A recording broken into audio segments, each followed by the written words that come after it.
what I say. I feel far away. Nothing is what I think. I will drown in pink. Yeah, yeah, yeah, yeah.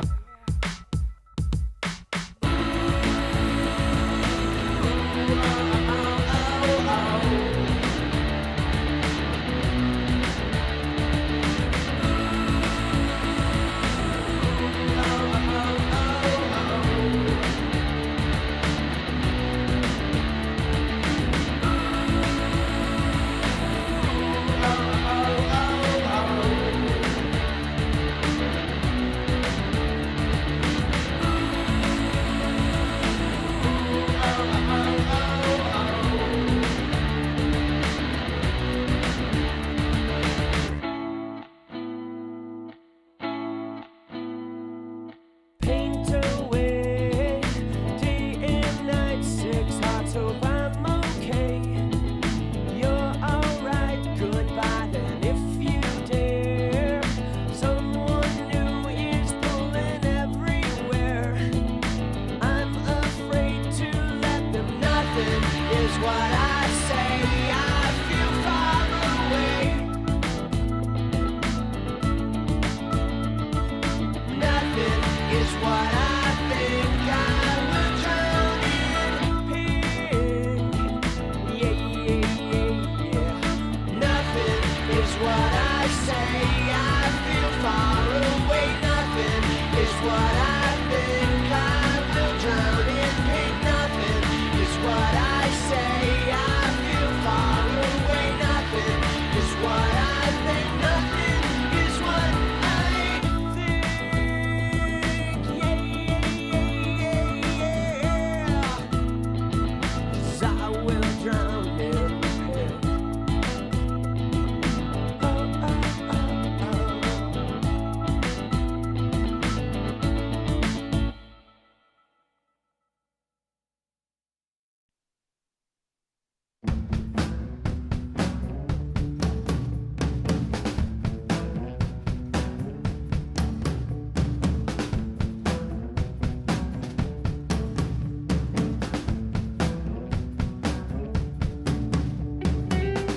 Would it matter if I had nothing to say? Would you want again what you could not change? It might be everything you hate in yourself. Oh, yo, yo, yo, yo, yo, yo, yo. Let's go. Let's go. I will gladly take the blame. Behind a smile I can fade away. I can't remember myself. I can't remember myself. Nothing else is in the way. Hello from Occupied DC, dude. Sorry you're having to go through that shit. Tell me who could be once eluded me. Let's go.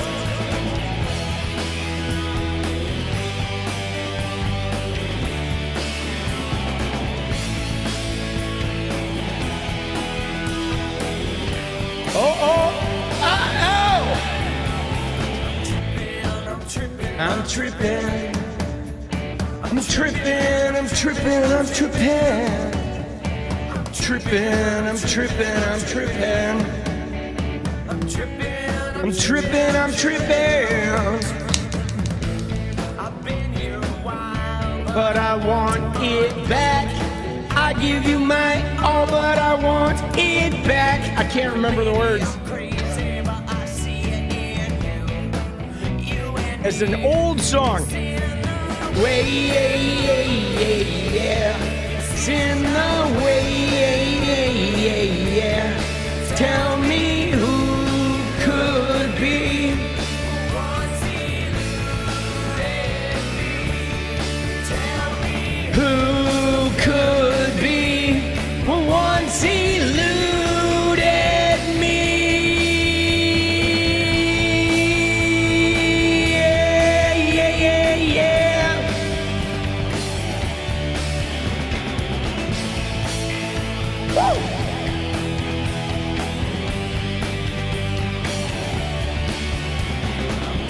I guess I'm in your veins. Do you feel me strange? Do you see the way it could be anything? Do you feel me strange? It could be anything. I'm tripping. I'm tripping. Tripping. Yeah, way. La la la la la la la la la la la la. Oh, dude, one more. We're gonna one more while everyone piles in here. Enjoy a little mini concert. Let's go. Do you need anything like I need you? It's over. Do you need anything like I need you?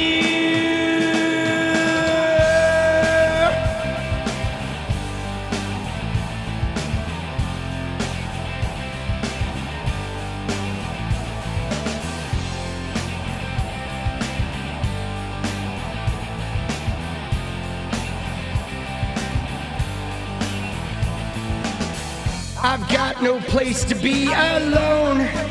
Cut his wrist instead. There's your answer. You better save yourself or else. Success! I would rather be in hell than regret. Do you need anything like I need you? It's over. Oh. Let's go.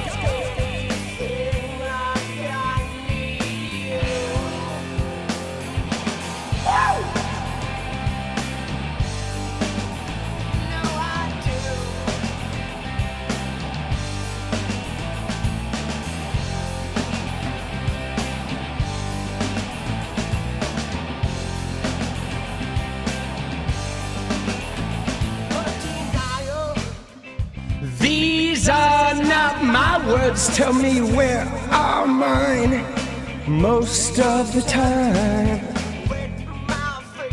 With reality and convict me to breathe before I do it again.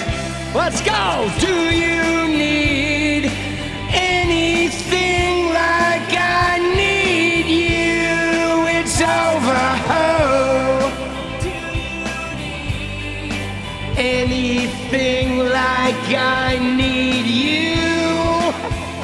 Come on! Do you need anything like I need you? It's over. Oh. Dude, here we go. Guitar solo. Let's go, Pete. Dude, thank you for that hardcore membership, baby.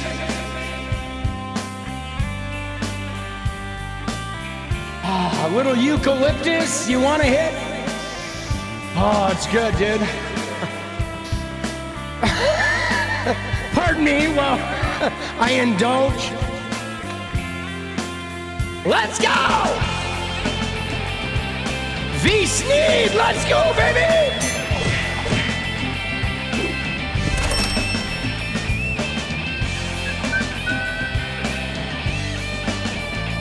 Here we go!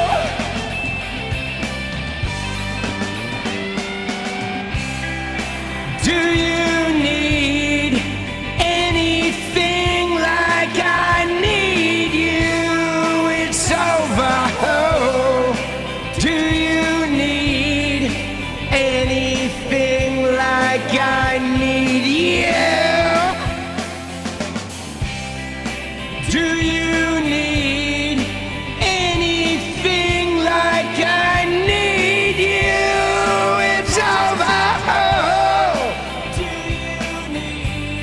Let's go.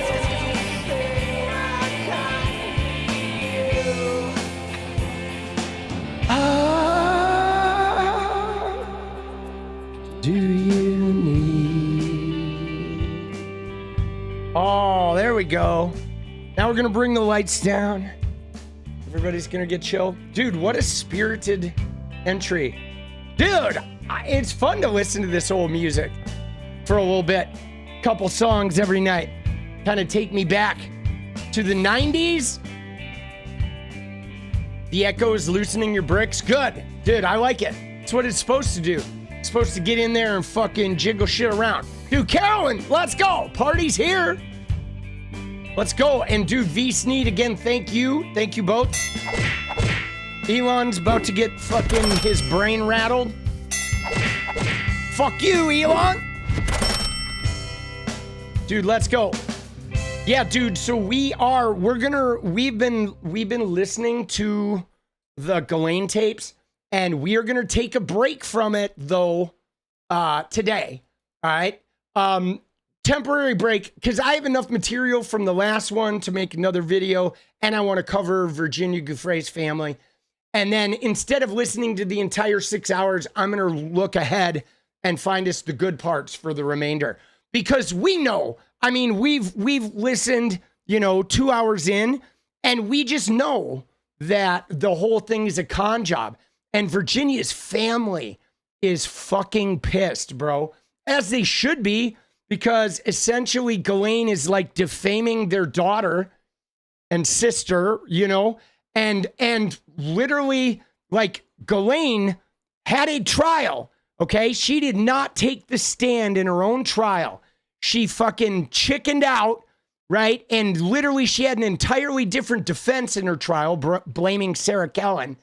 But this woman didn't take the stand in her trial. She put up a different defense in her trial. She perjured herself. She got caught in multiple lies. Okay, even people she knows had fucking given interviews talking about her involvement. Okay, everybody knows. The staff knew she was the ringleader. She is like a dirty bitch. And the fact that now they're trying to create this phony narrative and pin it all on Virginia Giuffre is unfucking believable. Okay? Unfucking believable. And the fact, though, that Republican legislators and people that are trying to fucking polish Trump's knob are okay with this, no more. They do not get to call themselves the party of law and order anymore. They're fucking scumbags. They are all like teen rapist defenders. All of MAGA. If you're MAGA and you're watching, fuck you. Okay? You're a fucking piece of shit. Right? Seriously, dude. Yeah. Well, and you know what's crazy, Misfires, is you're right. Victim blaming is disgusting, but this is not even... This is like, they're like victim blaming and purposely unredacting names and doing it to somebody who's dead to try and like get out of a fucking crime they've already been convicted of, to sort of like soften the blow when Trump pardons her for covering for all these people. And it's not just Trump, guys. Dude, MAGA, Make America Gavin again. Oh, there you go, Alchemist, right? Forget the great. Make America Gavin again. There's your MAGA. But dude, she covered for Bill Clinton too, guys. She's not just covering for Trump. She's covering for Clinton. She's covering for like every wealthy benefactor that was involved in that shit. Because we're talking, guys, Prince Andrew, heads of state, right? Former presidents, obviously, you know what I mean? She is covering for all of them. She is covering for the entire sort of deep state that like of this, rich white male rapist fucking degeneracy that we have in the world. She's covering for the fucking patriarchy. And fuck her, bro. Fuck her, man. Dude, it's just so gnarly. But yeah, so we're going to look at that. Maybe we'll start there. All right. Yeah, we may as well start there since I fucking, read a cool intro there. We'll look at the Giuffre family. She's trying to rewrite the entire story.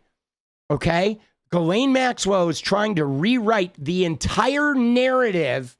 Okay. To like Epstein wasn't that bad. I mean, she even went so far as to say that, like, oh, he wasn't even a predator until he met Virginia, and then he became a predator. Dude, somebody needs a fucking 9-iron, bro. You know what I'm saying? Like, hold on. I'm gonna play through here. Yeah! Fucking 9-iron. Make America Gavin again. It is kind of brilliant, isn't it? You're welcome. All right? Dude, let's go. Oh, shit. Dude, we should tweet that at them, right?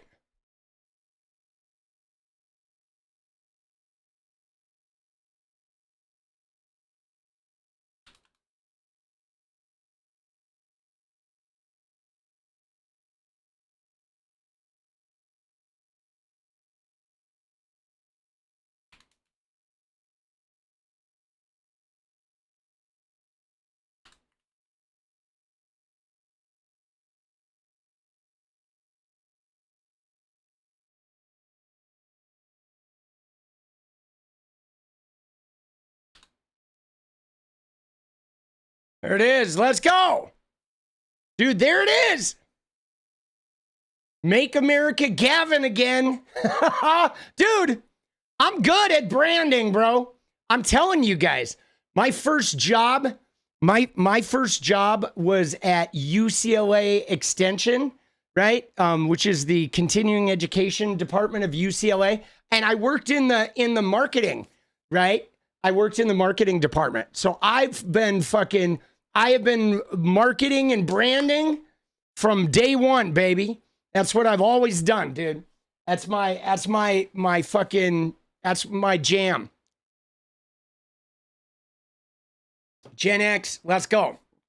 Yuck, Gavin. I mean, dude, I don't love Gavin, but dude, he'd be a breath of fresh air compared to fucking any of the Republican shitters. What you go to school for? Yeah, nice. Yeah, no, it's good. I mean, I started in the marketing department, and what's a gaffer? A gaffer is they shape the light, okay? On the movie sets, you have two groups of individuals that handle lighting, okay? And so the gaffer is the guy who's like in charge of the electricians, okay? So there's like lighting is like 3 parts, okay? You have electricians who are the guys that run the cable and they handle the lamps. Then you have grips that handle the stands for the lamps and they handle the shit you put in front of the light to shape it. And then the gaffer is the guy who's like in charge of the electricians. And then the key grip is in charge of the grips. So the gaffer is like the main lighting guy underneath the director of photography. Okay, so a gaffer is like the dude who the director of photography tells him what look he's going for, and the gaffer like gets all the right lights, gets the lighting plan, and manages the lighting setups, right? And so you have grips, electricians, gaffer, and key grip. Dude, I worked like all of those fucking jobs, like lighting. I was a grip, I was an electrician, I've been a gaffer, I've been a DP. You right? Yeah, and so the best boy he's another one, right? They're all like layers of fucking, right? There's a best boy grip and there's a best boy electrician, right? And they're also like different hierarchies. But essentially mostly it's like the electricians handle the lights and the grips handle anything that's in front of the light. Because like you don't just put up a light, like you put fucking things that shape it, that cut it at angles, or you put gels in front of it to sort of make it like more washed out or give it a creamy glow. Used to be a roadie. All right, it's a good job. Dude, I liked the film work. And you know, I did. In fact, I was kind of making a decent living as a grip until I fell off a ladder. Dude, I fell off a ladder from like 4 feet high, really. And I broke my fucking scaphoid, dude. And so I lost my grip jobs. And that's when I kind of went into directing. But dude, the crews are crazy. You know, the craziest shit I was ever involved with was for the movie The Wait. Do you guys, with Jenna Malone? Do you guys remember? Do you guys know the movie The Wait? Do you guys ever see this?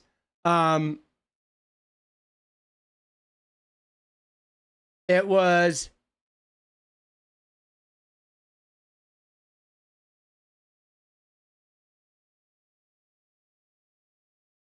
Right? It was this movie, right?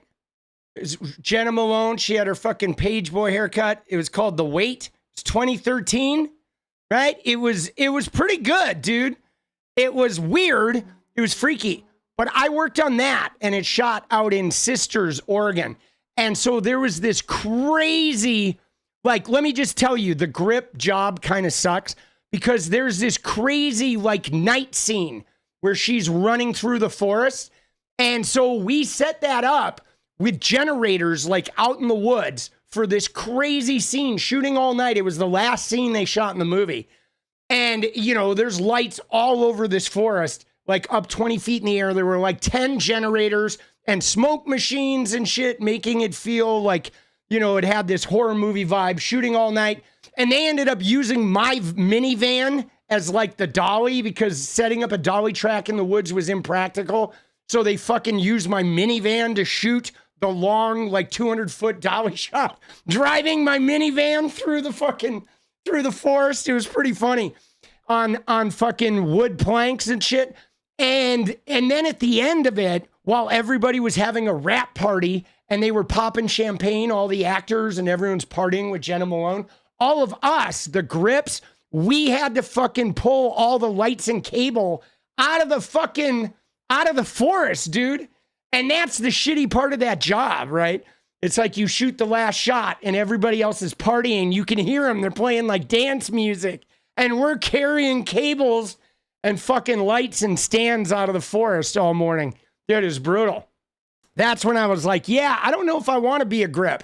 I don't know if I like this job. I mean, it paid well, right? It paid pretty good. But, you know what I mean? But dude, yeah, it's not very glorious. You know what I'm saying? But it's an important job.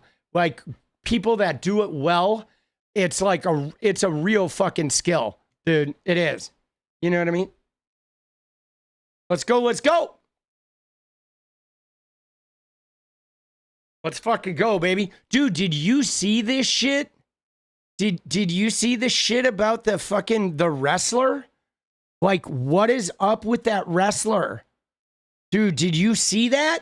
I mean, what is going on with Trump's America, dude? This guy. This shit is brutal. I'm not even going to watch it because it's so brutal, because I don't feel like we need to watch this violence. But did you see this? So there was these two wrestlers that were scripted to do this like regular wrestling match, and they were supposed to be fake blows. And something went on backstage before the wrestling match where this guy like did something to this guy. And so this guy set him up and knocked him out. And then he literally just punched him like 25 times while he was knocked out, like real punches. And everybody started freaking out. Fucking punched the shit out of this guy, dude. Dude, whatever it is not cool, man. It is fucking brutal. No, dude, it was not staged. I mean, if it was staged, dude, this guy is gonna fucking have a broken jaw or some shit. He could have killed him, right? That shit is fucked up, bro. It did not look staged, dude. And then this guy's got blood all over him. Like, what the fuck is going on, man? Dude, that shit is, you know, I mean, not that I like these fucking wrestlers or whatever. But still, dude. And then I saw a bunch of people, like a bunch of racists were fucking, right? See, there's a bunch of racists like this guy. Look at this. This guy is some racist fucking piece of shit who's like making it a black-white thing. You know what I mean? And that shit's weird. Okay. Love you. I am. Yeah, it's fucking 110 degrees in here.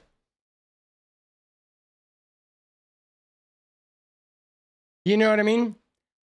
But they're trying to turn it into a race thing, which is fucking disgusting, bro. I'm so tired of this fake culture war, okay? You know what I'm saying? I am so tired of the fake culture war, guys. It's like, dude, Republicans, get a fucking, right? Like this guy, this 𝗙𝗵𝗟𝗏 guy, do you know who he is? Dude, he is like one of the chief anti-LGBTQ people, this fucking clown, okay? And, you know, he's grown and elevated since Elon took over Twitter, okay? And what's crazy about this guy, though, is this guy is fucking, you know, trying to mine this Cracker Barrel thing about woke and shit. You know what I'm saying? It's going to be fucking crazy, you know? You know what I mean? And, right? It's going to be fucking crazy, okay? Like this shit. They're, you know, they're just going off. Everything is like this anti-gay shit. Dude, I'm so tired of it. I think he is gay, Dynamic. That's just it. I'm pretty sure he is gay. 𝗙𝗵𝗟𝗏, right? He's gay. I shit you not, dude. He's fucking gay, dude. He's married to a man. Okay? He is a gay man, dude. He's married to Landon Starbuck. Okay? He is gay married with 4 kids. And he is like anti-gay, like to the hilt, bro. You know what I mean? It's like, what are we fucking doing, bro? It's so crazy. All right. And he's mad. The thing about this is the thing that's tough about this is he has the Ben Shapiro thing. Okay. Because he's a failed Hollywood person is what he is. 𝗙𝗵𝗟𝗏. Okay. So he was a Republican in Hollywood, a gay Republican in Hollywood. Dude, nobody wants to work with you. A gay Republican in Hollywood. Are you shitting me? Dude, you're the enemy. Right? Nobody's fucking wants to work with that clown, and he's not even that talented. So he's a failed fucking writer / right? A failed director / who then becomes a devout MAGA shithead and trying to like harm LGBTQ rights, you know, after he gets gay married. He's like the male version of fucking Jillian Michaels. Okay, because what they are is it's their anti-trans, it's their transphobia that is leading the way. And they've also been able to get gay married, and they're in an income bracket where they're safe. So then they become, you know, the anti-gay people. It's so bad, dude. It's so bad, dude. You know, but dude, they're fucking clowns, boss. Clowns. Right? It is deep and dark. All right. So let's look at Virginia Giuffre's family, shall we?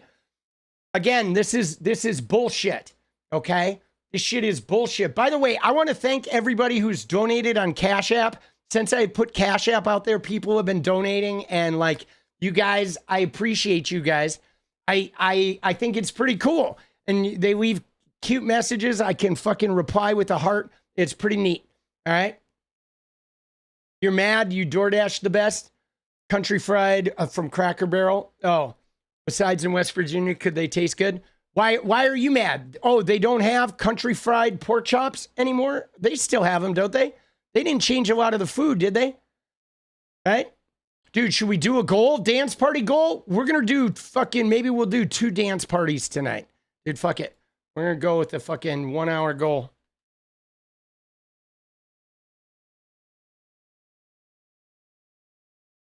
Dude, well, you know what's funny about this is look at this shit. Hold on. So let me show you that while we're talking about 𝗙𝗵𝗟𝗏, before we go on the Virginia Giuffre thing, I want to show you what he posted. Because look at this shit. So he's doing a thing about, right, a course with like a whole bunch of fucking over-affected whatever thing. He's doing a thing of like Cracker Barrel's gone woke. All right, now look at this one. This guy used a picture of Cracker Barrel but didn't show the front of the restaurant. used a picture from the overfull parking lot that's probably attached to another business to make it look like Cracker Barrel's empty. That's one thing they've done. They've been talking about the stock crashing, which is a lie because the stock is actually up over the last 6 months. It did go down a little bit, but then it went back up after this shit. But they're all trying to create this narrative. And then the other thing that 𝗙cie_𝗶𝗹𝗶𝗀 did was they posted this video. Let me find it. God damn, bro. Like, how many times are you going to post your own video, bro? Jesus. But where's the video? There's a video that somebody is posting about Cracker Barrel inside saying, oh, look, Cracker Barrel's empty, right? Look at this guy. Every post of his is about Cracker Barrel. Like, what is this guy doing, dude? This shit is like, right? You know what I mean? It's like everybody is posting about fucking Cracker Barrel. Every post of his is about Cracker Barrel, right? And the CEO, oh, he has one about the truck driver from India. Everything else is Cracker Barrel. Dude, it's like they're so obsessed with this. Fucking weirdos. But let me show you the video that I'm talking about. It's this video right here, okay? Because look, this guy said, look at this. This guy said, was at my local Cracker Barrel this morning for breakfast. Seems to be one of the few left that hasn't changed yet. It's still busy as usual, right? Fucking, you know what I'm saying? But like, dude, it's busy as usual. There's nobody in it. There's nobody fucking in this thing, dude. You know what I'm saying? Like, what are they even talking about? You know? Dude, look at it. It's busy as usual. He fucking spins around. Dude, there's nobody in there, bro. Not one human being until we see some fucking old redneck stroll in, right? Dude, what is he doing? Dude, yeah, he's showing off the fucking booming tariffed economy. You know, where you can buy a doll for fucking $18, right? Dude, what the fuck? All right. Let's look at Virginia Guiffre, shall we? Dude, why is President Biden fucking like, I mean, I know why he's trending because people are sick of Trump, but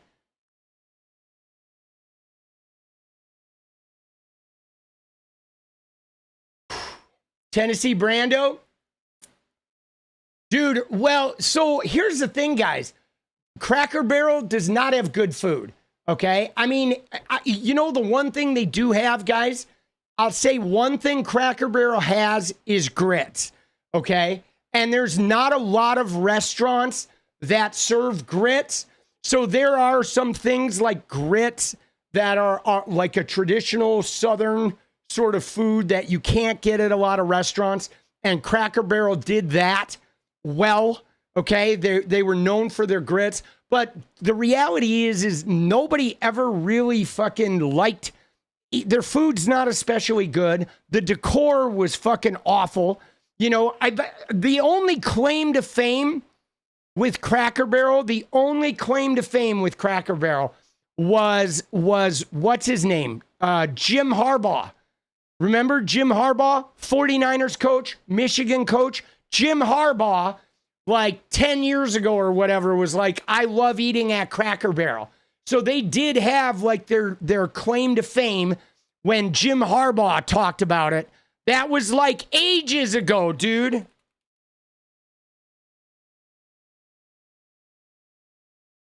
Right? When was that? 2015. In an interview with Mercury News, Harbaugh revealed that Cracker Barrel was his favorite restaurant, dude.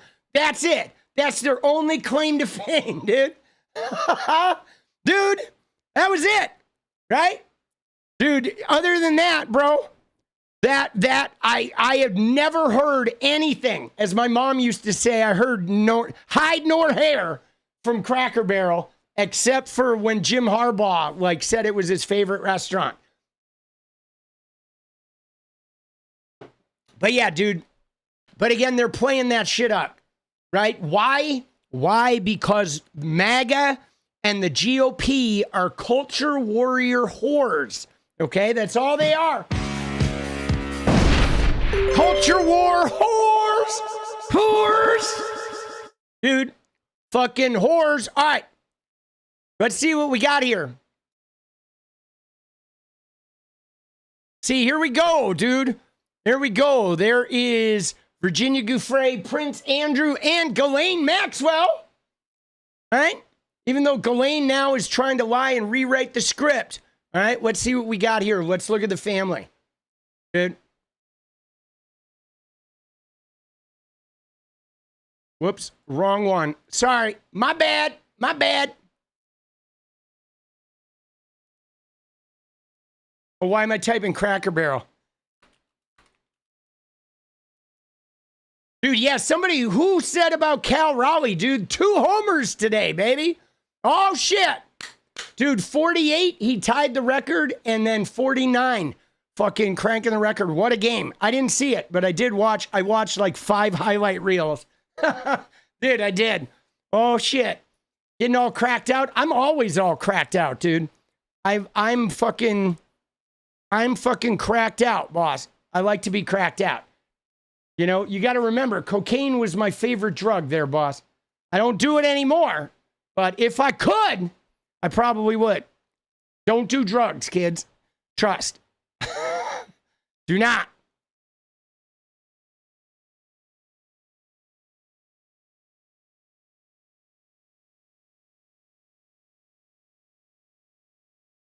Oh, here we go. We got a thing with Epstein victims reacting to the Maxwell transcripts.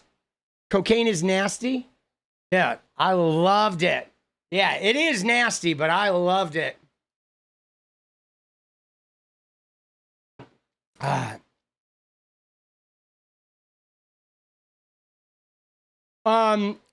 Maxwell admitted that. So Waffles though, do you have her saying that, or is that secondhand information?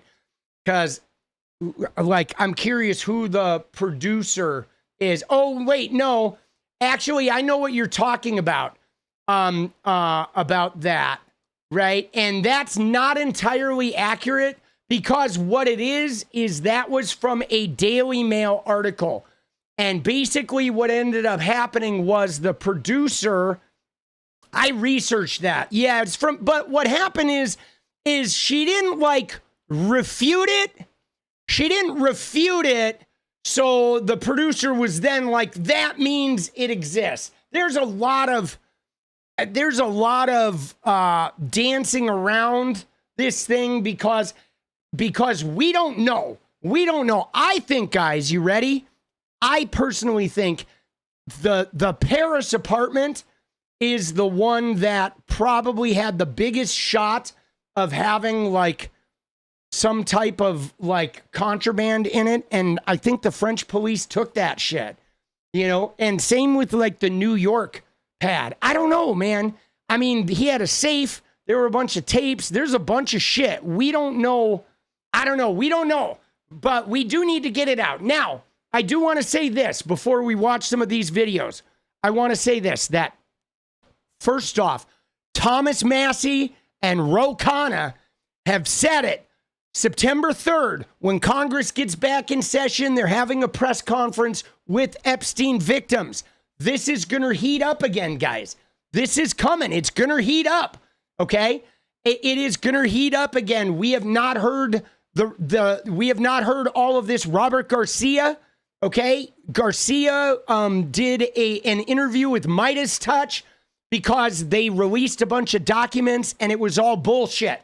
The document dump on Friday for the Oversight Committee was like the same shit. They're still withholding these documents. They're withholding this information. I think the victims are going to get pissed. I think people are going to come forward. And we are going to fuck them up, guys. Right? We do need to listen to the victims. Yeah. All right. Let's watch this. You ready? Let's get into it. That my sister. So this is 2 days ago. All right. Let's see what we got here.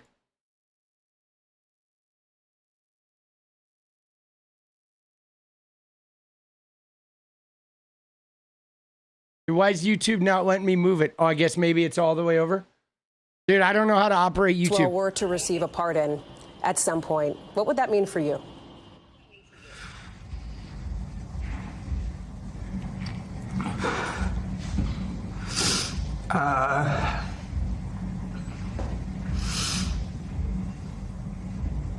It would unwind everything that my sister and all the survivors fought for.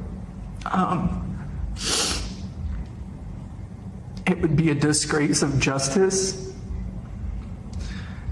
It would be picking abusers over survivors again. That was Guy Roberts, the brother of Virginia Giuffre, a very prominent accuser of Jeffrey Epstein. You just watched it. You just heard it. You can hear the pain, the victims, their families. They are still enduring from Epstein's crimes.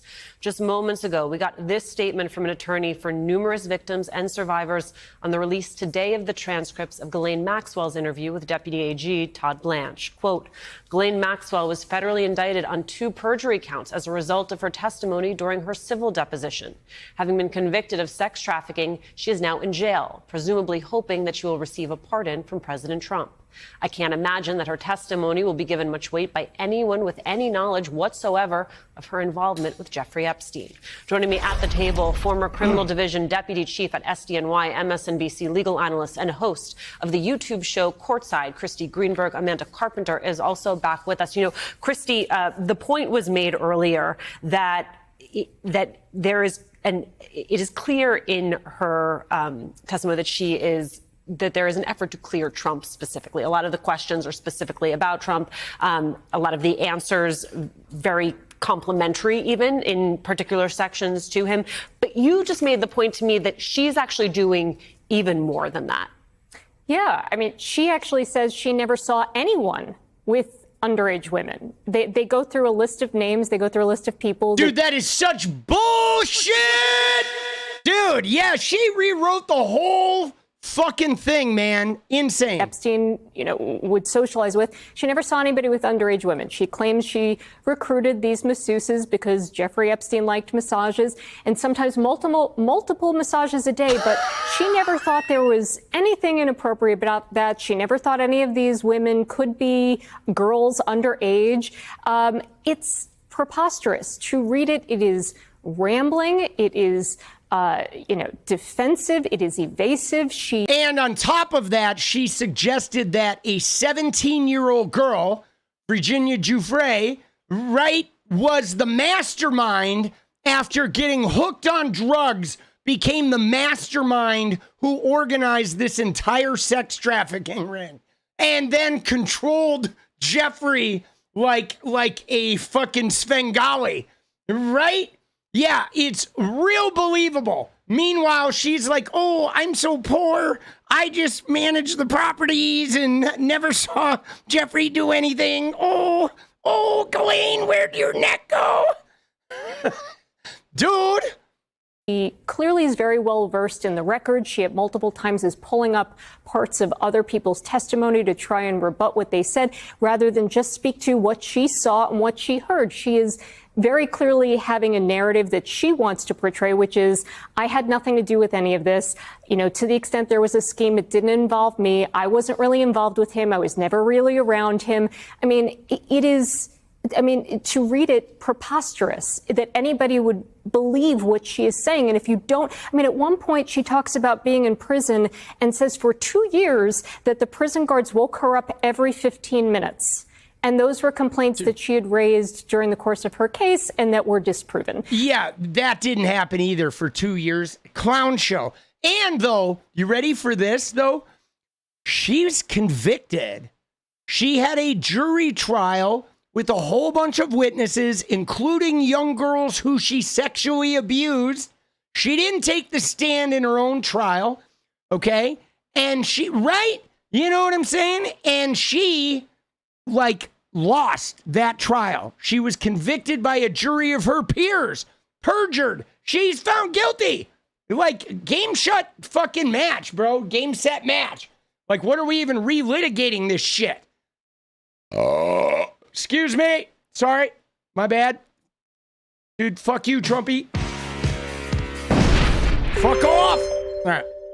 So once you're lying about some things and it's shown you're lying about some things, you can't credit her on anything. If you can't accept responsibility for your own role, if you can't show remorse to these victims, then any clearing of anyone else is meaningless. You should just not credit anything that this woman says. She is a pathological liar, and it is obvious from reading the transcript that that's the case. And the fact that the DOJ chose to release these transcripts? Well, why are we getting these? Where are the accounts of the victims? So look, in a criminal case, generally, you don't see any of this, right? If people don't get charged, that's the end of the matter, case closed.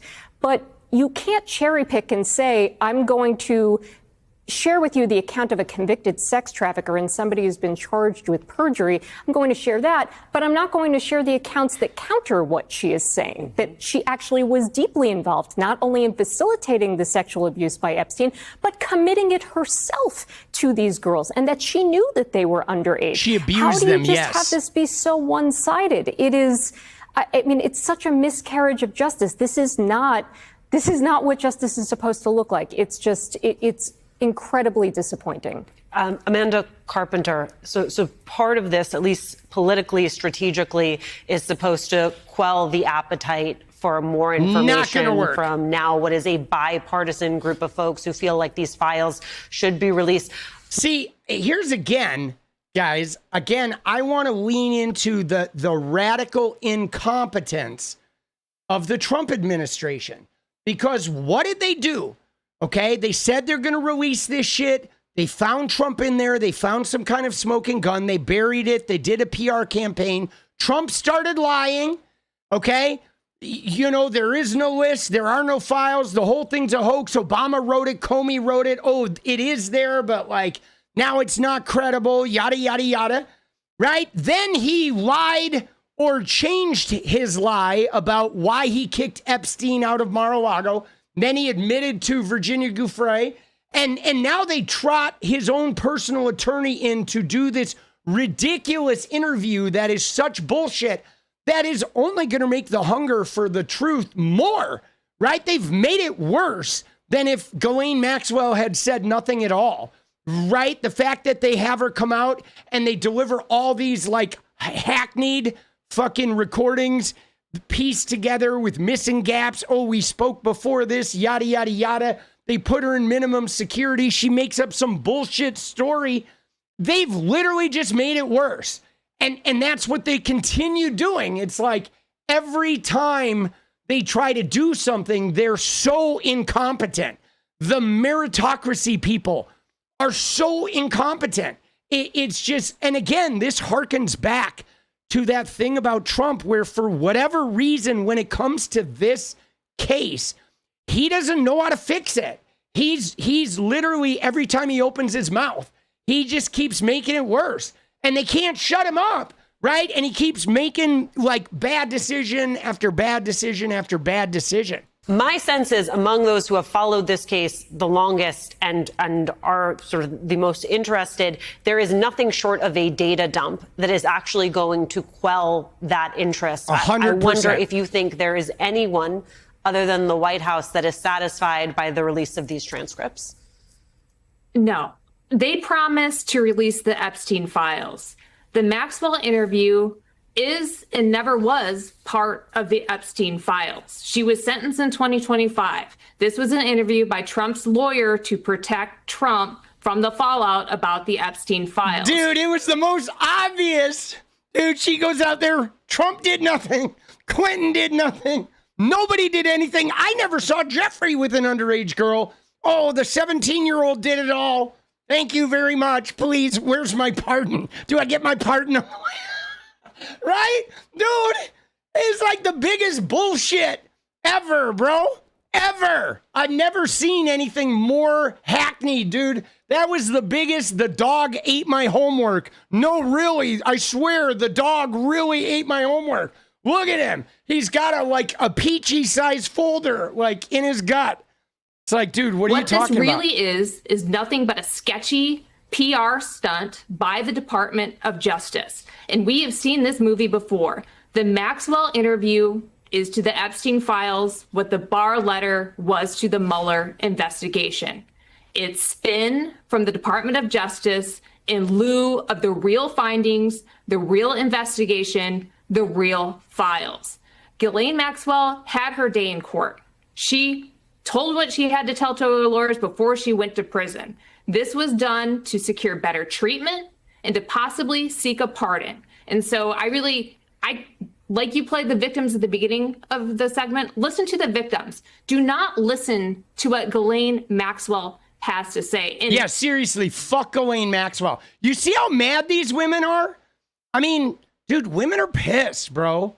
They are pissed. They are tired of getting like raped and sexually abused en masse with nobody ever having accountability. You know what I mean? You're a white dude with a little bit of cash and you fucking are completely immune to shit. Dude, this is fucking bullshit. My God, do not call this part of the Epstein files because it is anything but. And anyone who buys into that framing is taking the bait from the Trump administration. It's con. Total scam. Total scam, dude.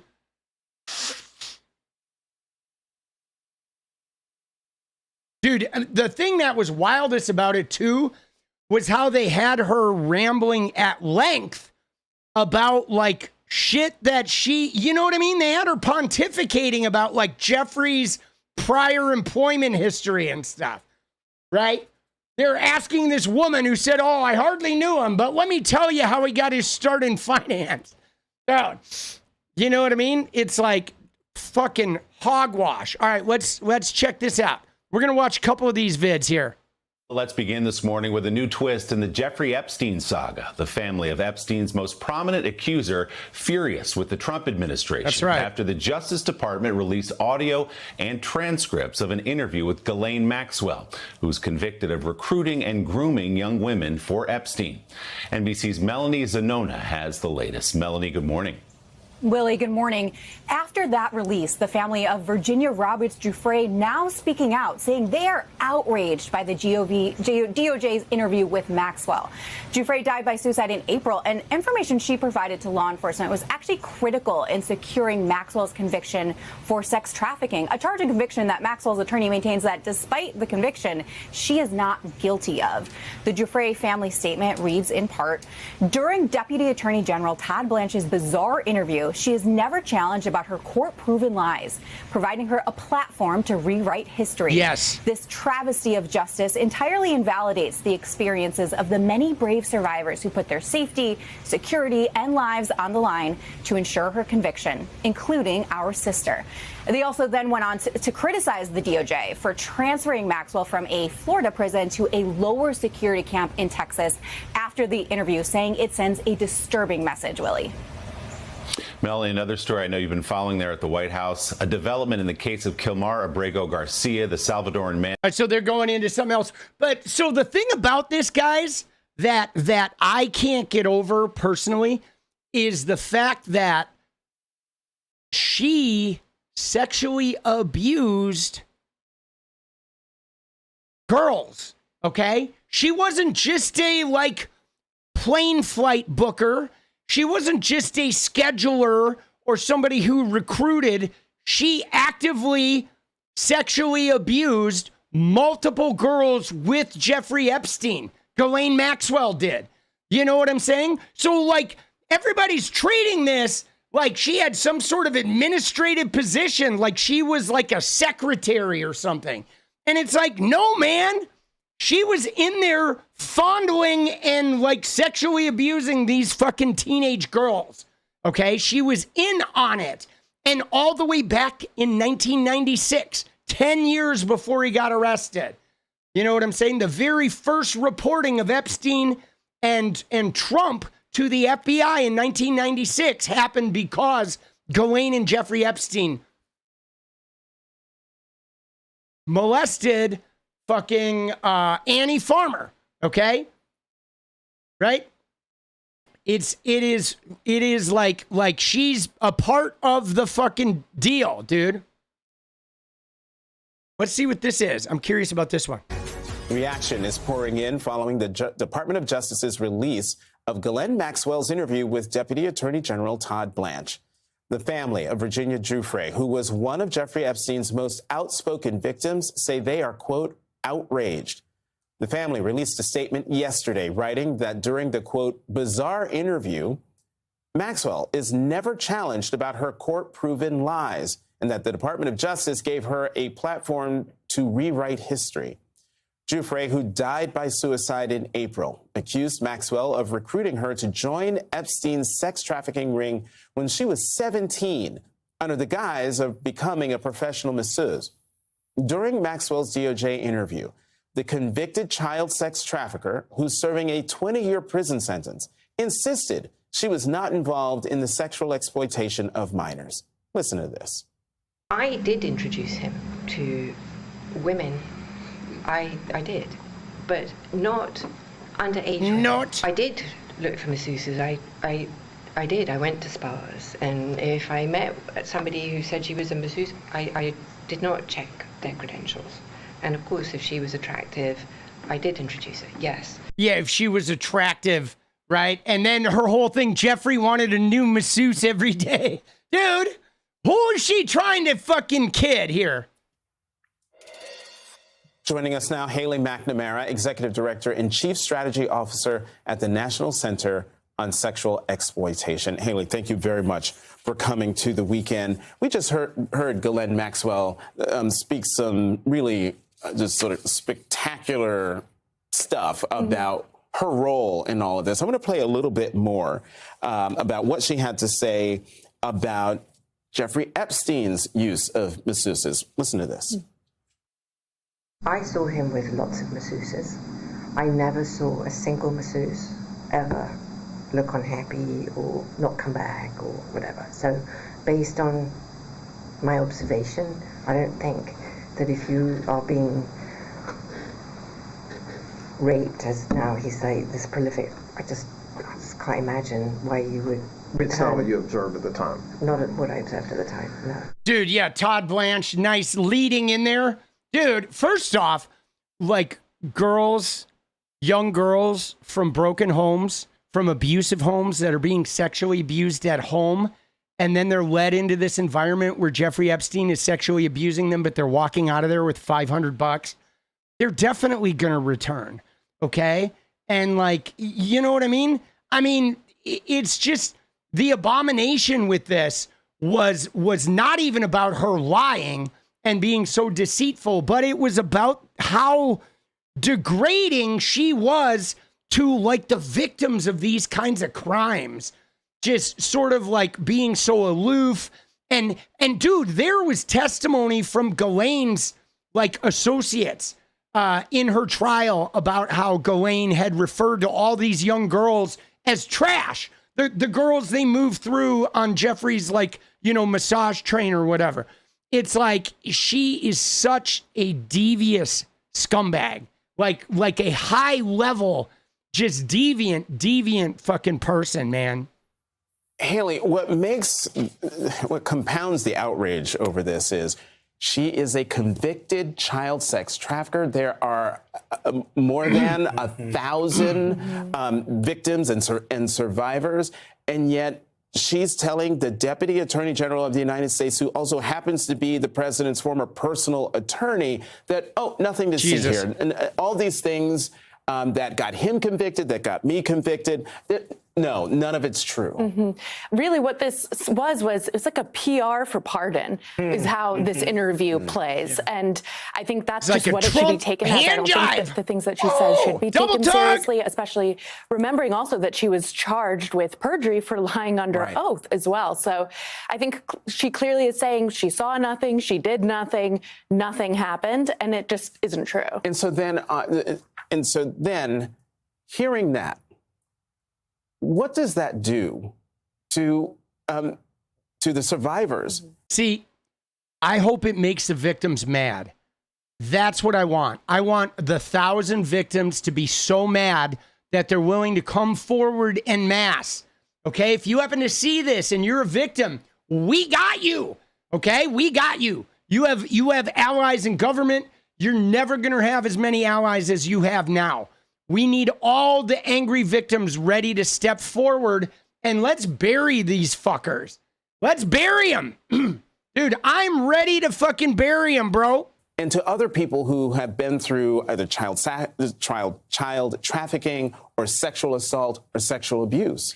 It's incredibly discouraging. I think the family is correct in saying it's outraging for survivors and their families, and it can have a silencing effect. You know, so many survivors have spoken up, taken the brave step to speak to the courts, to speak with investigators about this, and for Maxwell's words to be taken seriously and to be given a platform to once again lie about her involvement in these crimes is just unacceptable. I want to play one more sound from that interview about whether or not Epstein's moves were consensual. So I never saw an aggressive move. I never saw anything that was non-consensual. Yeah, well, thank you. Okay. I never saw anything that was non-consensual. Dude, Blanche consistently like putting words in her mouth was like made me so irate. I mean, yesterday he did it like 50 times, bro. When we covered it, dude, he's literally like filling out the narrative. If she would get stuck, oh, you mean this? La-di-da-di-da. And she's like, oh, yeah, exactly. Dude, Trump's personal lawyer. Oh, did you mean to say that Trump did this and he was completely innocent? Oh, yeah, that's exactly what I meant to say. Thank you. Okay. He's finishing her sentences. I guess that, so there's two parts of this question. One, her saying she never saw anything that was non-consensual when, you know, maybe I'm wrong, but I've read about this case for a very long time, that she was convicted of engaging in it. She was abusing the girls too. And him finishing her sentences for her, which is, I'm not a lawyer, but that is abnormal in these kind of investigations. Dude, I love the way that guy put it. He's like, I'm not a lawyer, but having the opposing lawyer finish the sentences for the person is a little unusual. Dude, that was so good. I want to see that again, bro. Right, so there was that. And him finishing her sentences for her, which is, I'm not a lawyer, but that is abnormal in these kind of investigations. Yeah, it's abnormal. And he did at the beginning of the interview remind her that it is a crime to lie. But as was mentioned by the Guiffre family, he didn't push back on things that she was convicted of in a court. And in fact, you remember that moment where he said, the things you've been accused of. He like relegated her convicted felonies, right? And the fact that she's a convicted felon to simply say you had been accused of some stuff. Like he actually made the implication in there that she wasn't even guilty necessarily of the crimes, right? You know what I'm saying? Like, dude, it was wild. I haven't seen anyone tank a deposition since Barry Krischer first handled this case down in Palm Beach, dude, in fucking 2006. She's now saying, you know, completely didn't happen. No, so it was incredibly disturbing. And overall, I think it just shows, unfortunately, so much about this case is a snapshot of how sex trafficking is treated in America, where there's a flashy headline, at best 1 or 2 people are convicted, but then so many other abusers, the sex buyers, the clients in this case. Yeah, everybody who's rich just is out the back door. Dude, that's literally the way it is in America with any type of sex crime, trafficking, prostitution, you know, molestation, rape. All the rich white guys are like, oh, I don't see anything. And you just see them filing out the back door, right? And then they grab a woman or two and like throw the book at them. Go completely uninvestigated and are left essentially with impunity for their actions. All survivors are different. And so there's not one monolith on how they're kind of taking this in. But for the survivors of Epstein specifically, and Maxwell specifically, when they are hearing from this woman, no matter what she's saying, just like hearing us talk about her, when they're hearing us talk about Epstein, when they're hearing us talk about the president possibly thinking of pardoning her, how do they take that? Because you talked about it being a re-victimization, but do they feel like there's some kind of justice in that their stories are being told, or is the only justice this woman staying behind bars? Well, I think the stories being told is so important, but survivors want real justice. They want people who participated in the abuse to be put in prison and to stay in prison for the length of time that's appropriate. And so I think for her to be, I think frankly advocating for herself to hopefully get a pardon is very disturbing. And for it to be platformed in a way and taken seriously, for her words to be taken more seriously than the words of survivors who spoke out in court, which resulted in her conviction, is something that is disturbing to all survivors. So we just really hope that these issues are taken more seriously. Before we let you go, I want to have you talk about an op-ed you wrote for The Hill back in April. The headline, "The Law Standing in the Way of Justice for Sexual Abuse Survivors." And you write, "Laws should protect those who have experienced horrific crimes, but instead Section 230 of the Communications Decency Act gives online platforms broad immunity for crimes committed on their sites, leaving many people, particularly children, vulnerable." What was that about? Talk more about that. So this is an outdated law from the early 90s that gives online platforms broad immunity, as interpreted by the courts, for facilitating even sex trafficking or sexual abuse online, because if it happens by a third party. So what that does is it sets up incentives where these online platforms aren't incentivized to take sex trafficking or online grooming seriously. And that's what has resulted in such an epidemic of online sex trafficking. 1 in 4 children report having an online sexual interaction with an adult online. Yeah, see, that's just it, right? Like if some predator uses Instagram to groom a young girl and he lures her with Instagram and sexually abuses her, Instagram is not at all responsible, right? You know what I'm saying? And all the online platforms have that like lack of liability, right? They have lack of liability for the spreading of disinformation, misinformation, if somebody gets sexually abused, if somebody gets doxxed via it and gets murdered or whatever. They have nothing. They have no there's no culpability for them at whatsoever. Hold on, I want to go back a minute here. These online platforms aren't incentivized to take sex trafficking or online grooming seriously. And that's what has resulted in such an epidemic of online sex trafficking. 1 in 4 children report having an online sexual interaction with an adult online. Dude, that's crazy. 1 in 4. Now that's like somebody saying something sexual to them in a DM or making a sexual comment about them. It's not necessarily happening face to face. They're not getting abused, but it is rampant. I mean, dude, it's so bad, okay, online, even in like video gaming, where like young girls, if they play gaming, like video games, they don't even speak. They don't use the voice chat. They don't let anyone know they're a girl, or they're going to get some type of like suggestive weirdness. I mean, it's fucking creepy. Yeah, dude, it is crazy. It is crazy. You're not wrong, boss. That is nuts. That is like a frightening stat. Dude, Roblox is fucking outrageous, dude. Roblox? Dude, that shit is like crazy. It's fucked up, man. You know, TikTok is really crazy too, dude. I mean, I feel like TikTok really ramped it up, because once you had these young girls like getting famous for dancing, it's like for a while there, you couldn't open TikTok without seeing like 15-year-old girls like dancing in booty shorts and shit. And you know, like the creepers that are probably piling into their DMs, dude. It's like so gross, man. So we need to change those incentives, switch the incentives so that big tech has the need to prioritize safety online. They need some pressure. Yeah. Haley McNamara, thank you so much for coming on and talking about this very important. See, I feel like Instagram's really bad about that too. Like what's crazy, what I see in you know how Instagram has the page where you can get shit that's like recommended to you, right? And so like the recommended stuff to me, guys, is like 50% of the recommended stuff is shit that I'm interested in.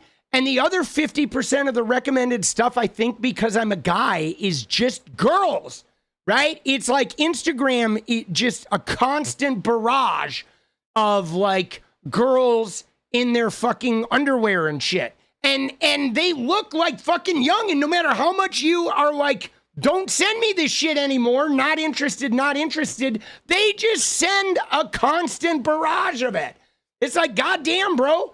Dude, there have been times like way back when there were times when I would go pick my kid up at school And I would not go on Instagram while I was at his school because I was worried that people would see the shit Instagram was constantly pumping in there. I'm like, dude, what are you doing to me, Instagram? Like, I'm not interested. And they literally just do it. It's like, and I wonder other old guys if they do it to you too, because it is like a barrage. No matter what I do, bro, all I do on Instagram is look at like the people I follow and like animal videos that I share with Jenny and politics. And still that's all I get, dude, is a barrage, you know? And then they do that shit of like girls who are like cheerleader dancers or whatever, right? There's like, you know what I'm saying? There's a whole dance culture, because I did a video about this a while back when I was like researching for that OnlyFans video. But there is a subculture on Instagram of like dancers. These girls are like 10 years old, okay? And they're like, they have all this makeup on and they're doing like the cheer dance and the team dance and shit. But if you go and look in the comments of these, all of the people in the comments are like 60-year-old men, dude. It's crazy.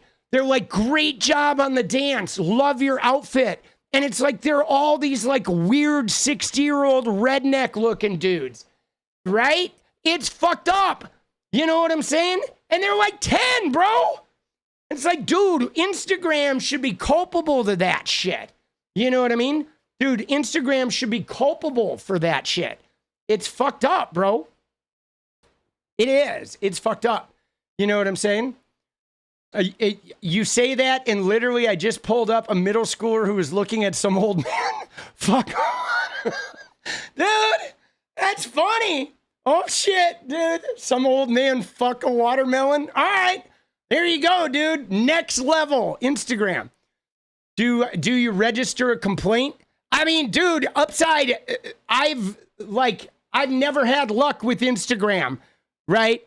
I'm serious. I spent years reporting shit on Instagram, and Instagram and Twitter are two platforms that I just no longer use the report function because they don't do anything.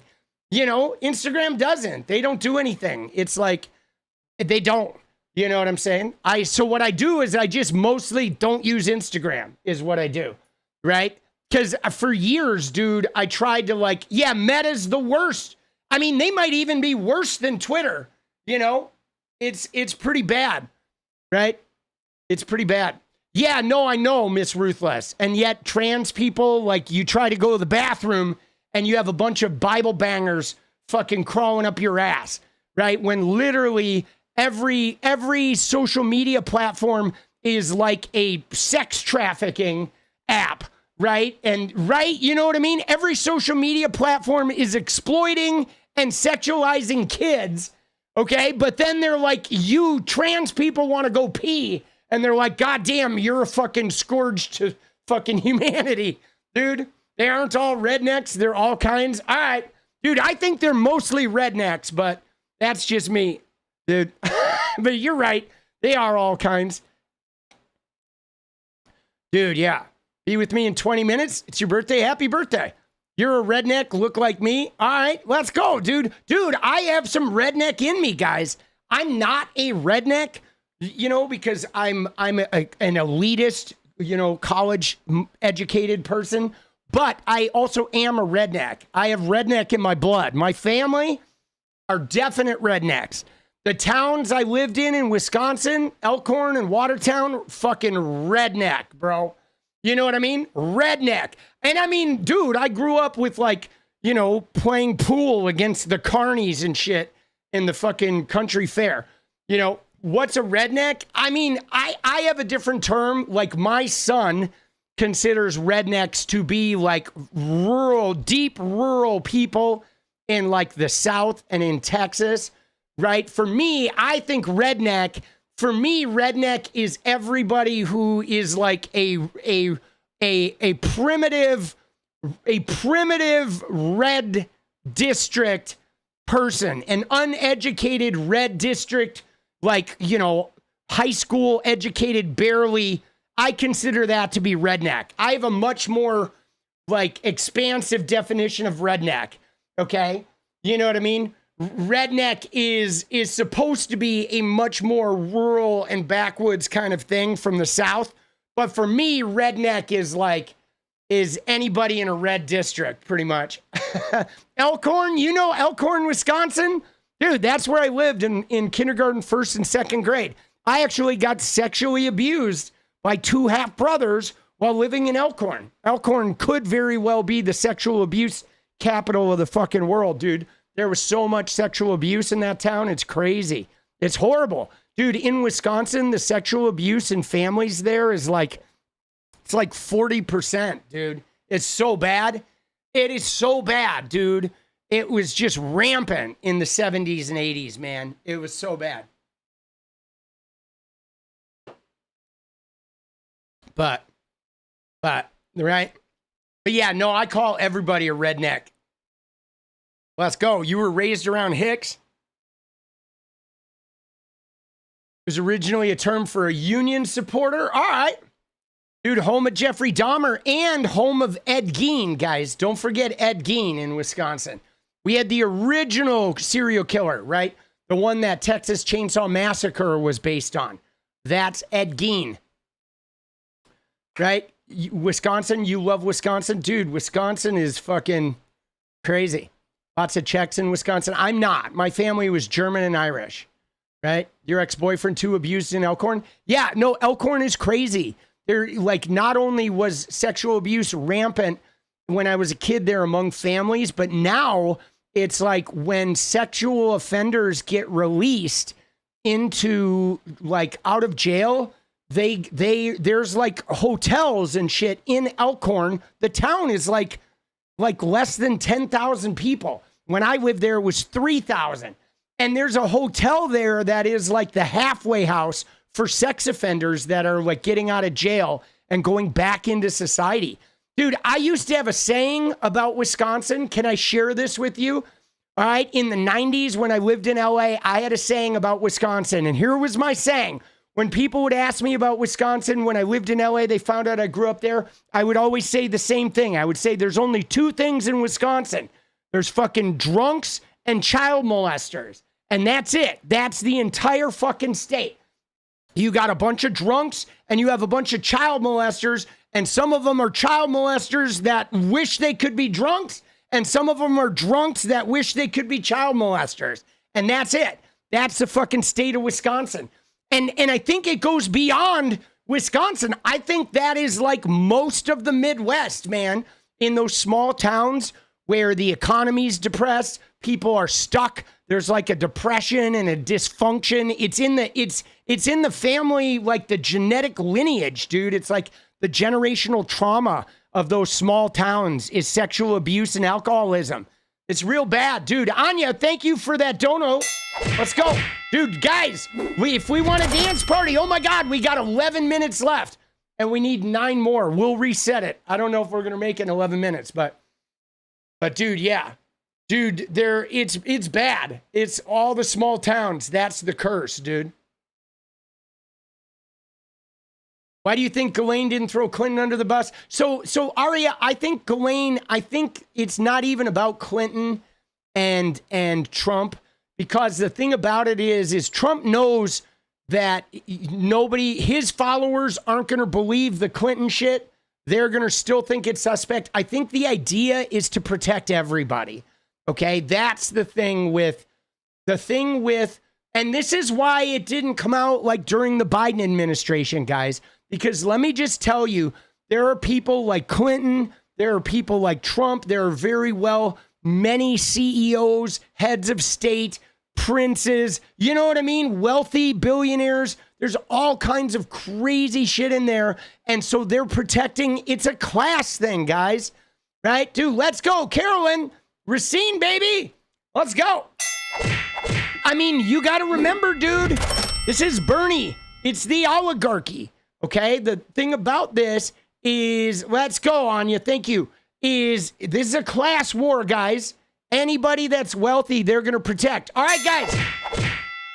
Dude, we need to go on a rampage. We got 10 minutes left. We need 7 more for a dance party. All right. Yeah, Elkhorn's rough. Dude, I went back to Elkhorn a couple years ago, right after my mom died. And I filmed some footage there back when I had pink hair at the height of my gaming fame. Dude, it was wild. I was walking around downtown filming, you know, all these old places we used to hang out and shit. And the cops, they followed me, guys. They had cop cars driving around the downtown following me while I was filming, bro, in Watertown, or in Elkhorn. It's crazy. I mean, it's a tiny, tiny town with this huge jail and police station in the center of the town square. There's like a tank in the fucking park there. And it is like, they literally, the cops followed me around the town. They were like watching me. Dude, it's fucking nutty. Dude, Anya, let's go. Thank you. There we go. 6 more, baby. We can do this. All right. 8 minutes, 9 minutes. Let's get it. 5 more. Let's go. Dude, Risco. Dude, we got this, baby. We got this. 5 more. 8.5 minutes. We're going to get it. Dude, we're going to get it. Love you too. Let's go. I'm going to get limber. I believe we can do this. 5 more. Oh, shit. I look like your weed guy? All right, that's believable. Dude, a lot of people think I'm still a druggie. Sober 18 years. Right? 18 years, baby. Moved out of Wisconsin, never went back. Yeah, me too. Me too. Right? I mean, I went back to visit a couple times. All right. 8 minutes. There it is. 4 more, baby. Oh.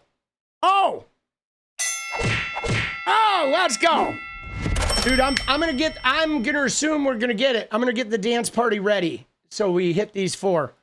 Dude, we're gonna get this shit. All right, 4 more, 8 minutes. 3 more, 2 more. Oh shit, Anya and Golding. Let's go, baby. Oh, dude, let's go. Oh, there it is. Just like that, dude. 0 to 10 in record time, bro.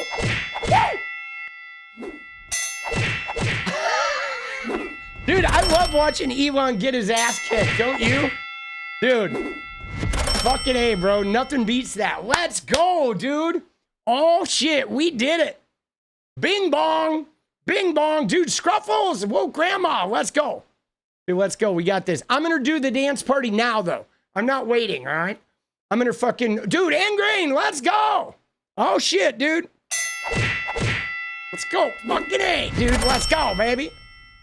All right, I'm going to go trim my nose hairs because they're crawling on my nose. Give me 1 minute to trim the nose hairs, and then I come back and we rock this shit. All right?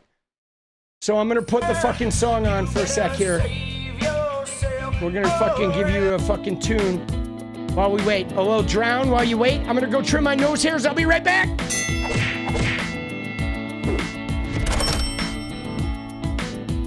Trim my mustache hairs, rather.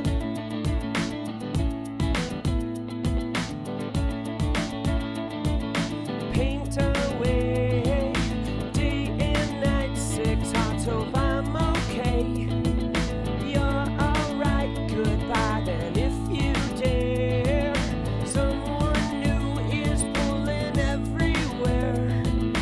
I'm afraid to let them. Nothing is what I say. I feel far away.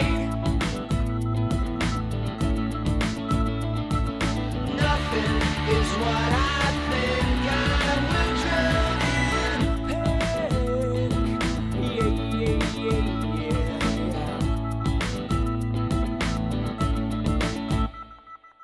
After you, I'm afraid of feeling some too soon. Cling to what you're giving. Nothing is what I say. I feel far away.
Get it.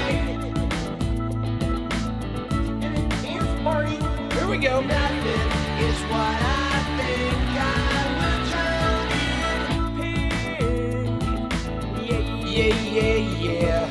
Nothing is what I say. I feel far away. Nothing is what I think. All right, we're gonna pause that.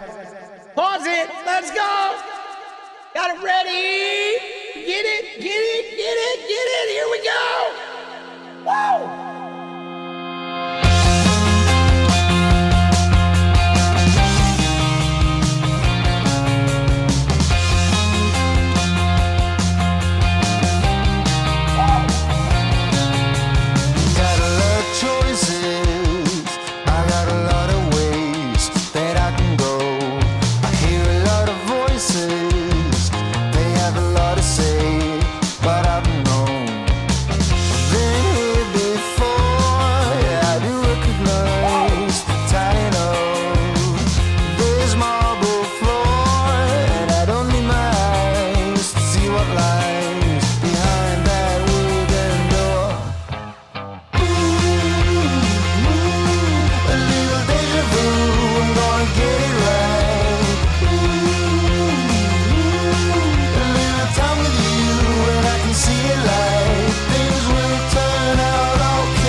Let's go, baby!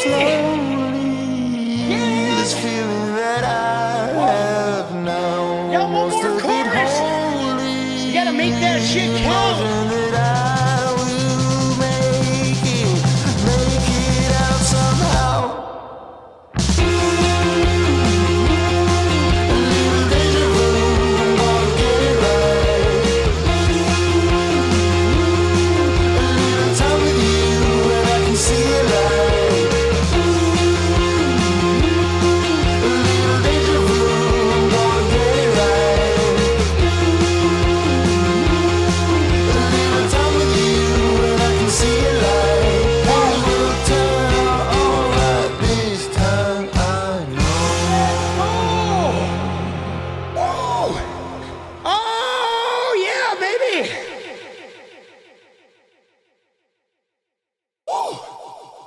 Dude, I'm winded, bro. Let's go, baby.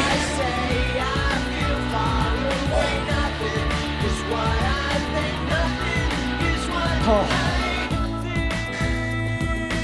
Yeah. Woo.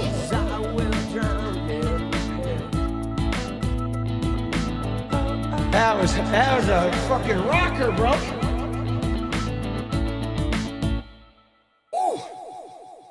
All right. Yeah.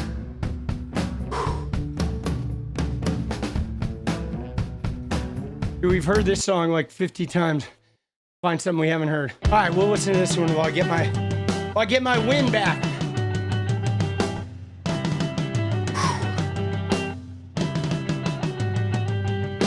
This is it, I'm tired of explaining. Let's go, baby. It's too late because everyone is waiting. That's great, so why are you complaining? You're on blue. If I'm unsure, will anybody notice? It's my fault because I love you on purpose. I'm insecure, or just a little nervous. You're on blue. Who knows you're on blue? You're wired? Let's go. When every bruise Looks good on you. Dude, you gotta get that. I like getting that exercise, man. I do. I don't, obviously I spend a lot of time fucking editing and shit, so I don't get a ton of exercise. I mean, I get a little bit, but not as much as I probably should. You're on blue. So provoking. I forgot to mention. Are you joking? I need some attention. And nothing's working, so change your direction. You're on blue. Knows you're on blue. When every bruise looks good on you. Tell me who. All right, now we're gonna look at Trumpy, dude. Yeah, dude, Britney. I love Britney. Bruise, looks good on you. Why won't you hold my hand? All right, we're gonna fucking take a look at Trumpy here, bro. Dude, this shit is gnarly. So, right?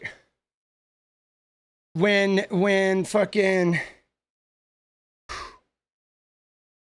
Dude, yeah, no, his, like, there's something going on with Trump, okay? There is. Like, obviously, I saw somebody post the other day that he has congenital heart failure, and that may very well be. He definitely has some major health issues, okay? He does. He has some major fucking health issues. He's getting a lot of IVs, okay? He's had the dragging leg. He's had some weird shoulder shit. And you know, obviously we've seen the, like, you know, borderline fucking dementia. Dude, let's go ahead and look at some of his stuff. Let's see if we can find some evidence here. Okay, now obviously, look at him. So first off, let's just look at, from this last press conference, the coloration.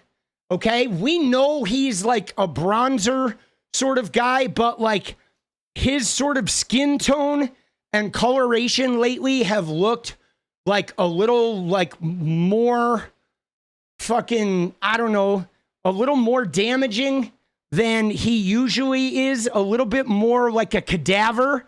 He has definitely looked more like a cadaver. Somebody said too, he's not wearing a tie, which guys, with him not wearing a tie makes me think that there's inflammation, right? You know what I mean? With him not wearing a tie, I'm thinking that there's inflammation, maybe some difficulty breathing if he's got a tight collar neck, right? But he is taking on the look more of a cadaver. His skin has not looked good. Okay, now his skin never really looked good, but you know what I mean? Like he's looked extra like shitty lately. Okay, and like saggier and like less, I don't know, less like pizzazz, just even in his skin tone, right? And outside of his ridiculous outfit and shit, right? I also feel like his hair has looked a little thinner and a little bit more like wispy, okay? His hair has. There's definite like advanced aging going on. Yeah, no, this hat was for real. He's wearing a fucking like baseball hat in the Oval Office. And the hat is Trump was right about everything. I mean, dude, there's not a more insecure hat to be wearing. I mean, he's just oozing. I mean, he's just oozing like insecurity and decrepitness. That's what I really thought of when I saw him in this last press conference, is that he was decrepit. Okay, that was the only word I could think of. He's decrepit, where he's just like, you know, and then of course we see that they've got this like makeup or whatever that looks like a huge swath of calamine lotion over his hands. Now, obviously, what is really going on with his hand that they think this is an improvement? I mean, that's a warning sign, guys. They think this is an improvement. So what is underneath that? I mean, that's hideous and noticeable, okay? That is hideous and noticeable. This, of course, is the image that I had a picture of. Hold on, let me find the one on my page. Okay, I posted one of these. This one. I mean, look at that, dude. Now, you may have noticed significantly lower energy. Okay, significantly lower energy from Trump. Like, you know, as much as I dislike the man, I fucking don't like the guy at all. I fucking can't stand him. I think he's a degenerate. But the thing about it is he always had an energy about him. That was the one thing, that he had this like sort of vivacious energy where the crowd, the press, the cameras would get him all jacked up. And he is significantly reduced in energy. Absolutely. His energy is way down. Even when he does the dance or whatever, it's like he's not into it anymore. His heart's not into it, right? The lidded eyes, having trouble staying awake, right? The wispy thinning hair, the skin tone, the weight loss, obviously the hand stuff, a sort of advanced dementia with him sort of like, I don't know, not being able to do the weave very effectively anymore. But yeah, in this press conference, I mean, he just didn't look good at all. Okay. He did not. He looked real like death warmed over. Okay. He did. Death warmed over. But let's see. Here's from today, guys. This is today when he was golfing. He was shot. Look at his other hand today, guys. This is now his left hand. Somebody mentioned this in chat. Today, there's like significant bruising and something going on with his left hand today. We saw his right hand with the big fucking crazy makeup shit on there. His left hand has significant bruising. Now, remember what happened before, where this was a couple months ago, where Caroline Leavitt actually made that comment about Trump, like, you know, bruising from shaking hands. Let's see if we can find that clip.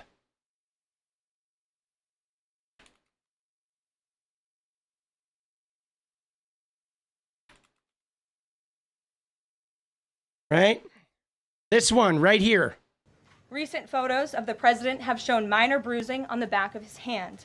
This is consistent with minor soft tissue irritation from frequent handshaking and the use of aspirin, which is taken as part of a standard cardiovascular prevention regimen. This is a well-known and benign side effect of aspirin therapy. And the president remains in excellent health, which I think all of you witness on a daily basis here. So the president wanted me to share that note. So there we go. Aspirin therapy and some like handshaking. All right. Not exactly buying it. Now that was a while ago. Okay. That video was from, you know, that video was from a couple months ago when she said that. But now, dude, you look at what's going on now. That is not mild bruising from handshaking and aspirin. Okay, there is like a significant cover something, right? Yes, let's look at the swollen ankles, right? The thankles is always a big deal.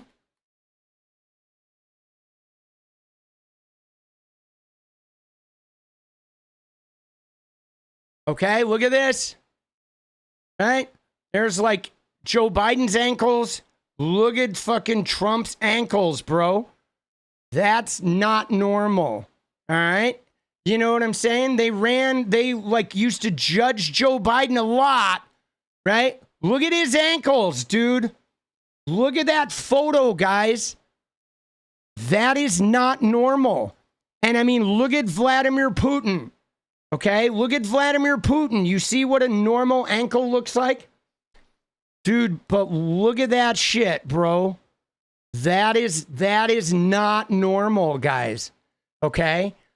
That is fucking something is definitely going on, bro. You know what I mean? You know what I'm saying? That is something is going on. Dude.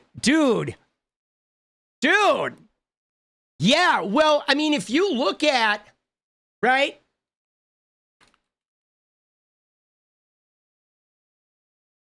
if we look at congestive heart failure symptoms,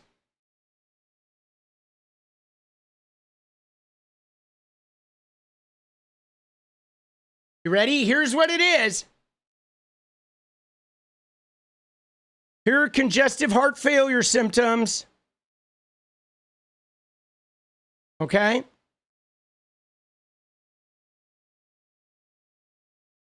So, what do we got? We've got short of breath, trouble climbing stairs, fatigue, low energy, swelling and weight gain from fluid in your ankles, lower legs, or abdomen. Okay? Difficulty sleeping when lying flat, which could explain more of the tiredness. Okay? Swelling in the veins of your neck, which would explain why he's not wearing ties. Okay? Swelling in the veins of your neck. It's now uncomfortable to wear a tie and have a tightly buttoned shirt. Okay? We notice that he's throwing the ties out the window and shit. You know what I'm saying? Needing to urinate often, breathing problems, right? I mean, dude, he definitely has many of the symptoms. And I think what's interesting is obviously with the whatever the IVs or whatever he's doing, right, is there's something going on with him that they're treating him with some type of fluids, right? It could be fluids, it could be medication. But yeah, I think what's interesting about this is even here, if you look at his tie, look at how loose his tie is up here. He even has a sort of a loose tie on in that photo. But it's been a lot of signs showing up at one time. You know, that's one of the things that I have noticed about this is it's a lot of shit happening at one time. And then you may have noticed the leg sweeping. Okay. Right. Obviously there's shit going on with him. Let me see if we can see the leg sweeping. Right. Oh man, dude. That is crazy, dude. Dude, that is fucking wild.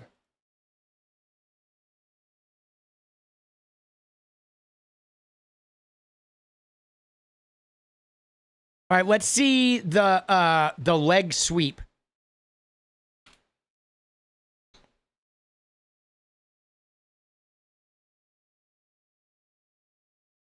Somebody said here it looks like he's wearing a leg brace. Dude, what the fuck is going on here? That is crazy. I think that's a fucking fake photograph. All right, I'm going to be careful with the Trump leg because I don't want to end up getting some fucking weirdness. All right, but here's some photographs of the leg sweep. Look at this. Watch this series of photos. All right. You're going to watch his leg down here. You're going to notice, you see how the leg is sweeping, right? Across the top. And instead of lifting and coming down for a step, it's like that leg is sweeping. Okay. There's been a lot of this that we've noticed with the leg sweep. There's some video of it today. Actually, I believe 𝗏𝗏𝗏𝗏 posted a video today. He swings it out, yes, and sweeps it. Right? There it is. It's the right leg right there. He does that little sweep thing. That was a little minor one of it, right? Where it's swinging. But let me see here on Ron's page. I feel like he has several of these. We saw it with this leg back on the garbage truck, right? We're going to see another one of him. Dude, what the fuck is that, bro? Oh my God, dude. That is frightening, boss.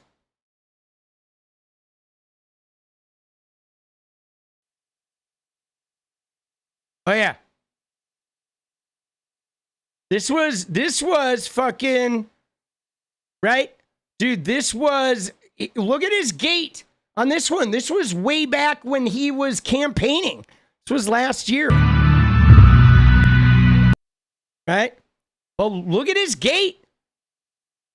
Look at how he's like, right? He's like needing to take a break. A very unsteady gait. He's having trouble, like, his legs are not quite fucking, you know, and that one, the left one, looks like it's like some awkwardness. Dude, his gape, you like that? His gait, G-A-I-T there, buddy. What he does in the privacy of his bedroom, we're fine with, though. Okay? If he wants to gape, we don't care. He's allowed to do whatever. But yeah, he is definitely... All right, here, watch this. This is another one. This is a good one of his fucking... of his leg. Watch his leg after this dance. Watch it. You see that? You see how as he grabbed that fucking... Right? He was not even stepping. He was like sweeping it as he grabs that fucking pole. Look at that. Dude, that like... It's like that leg is like... He doesn't have like full control over it. And this has been a lot of sort of, you know, it's been an intermittent thing that he's had a significant amount of trouble with, right? Where he's just not even, you know, he's definitely, did you see how hard look at how hard he grips. Watch this, guys. Watch how hard he grips. Notice his two hands here. Okay, again, this is a while ago. This is like a year ago, but notice the two hands. Notice how his right hand is like just savage grip to hold his weight there. And then watch how lightly he's gripping with the other hand over here. This one is like the grip of death to hold and get that leg down that fucking stairs. Watch this. You're going to see it. It's plain as day, dude. And then he barely holds the other side, dude. Right? He's definitely got something going on with his right leg.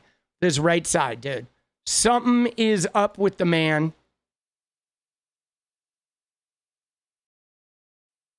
Something is up with the guy.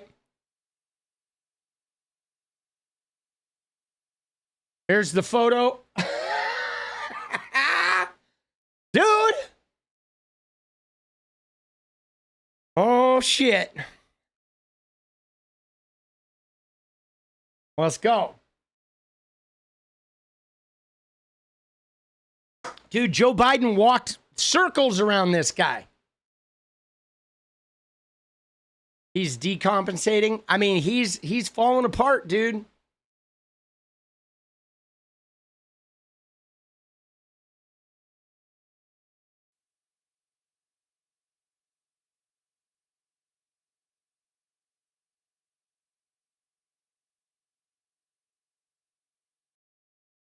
See what we got.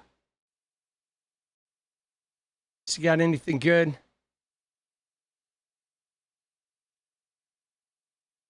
You got any good videos?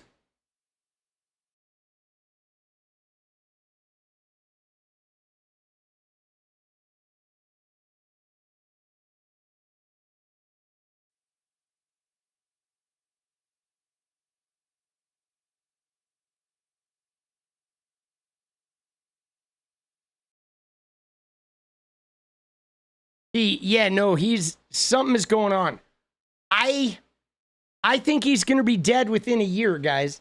I think I'm not exactly sure if that's going to be a good thing or a bad thing, right? Honestly, I don't know if it's going to be a good thing or a bad thing because obviously, you know what I'm saying? Obviously, J.D. Vance is going to be no picnic, but I think Trump is dead within the year. I think by next summer, Trump is going to be dead. Okay? You know what I mean? And yes, I am going to celebrate. I'm going to party like it's 1999, dude.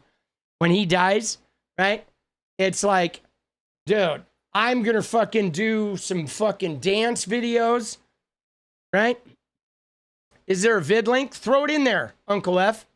Throw the link down or throw it in Discord, right?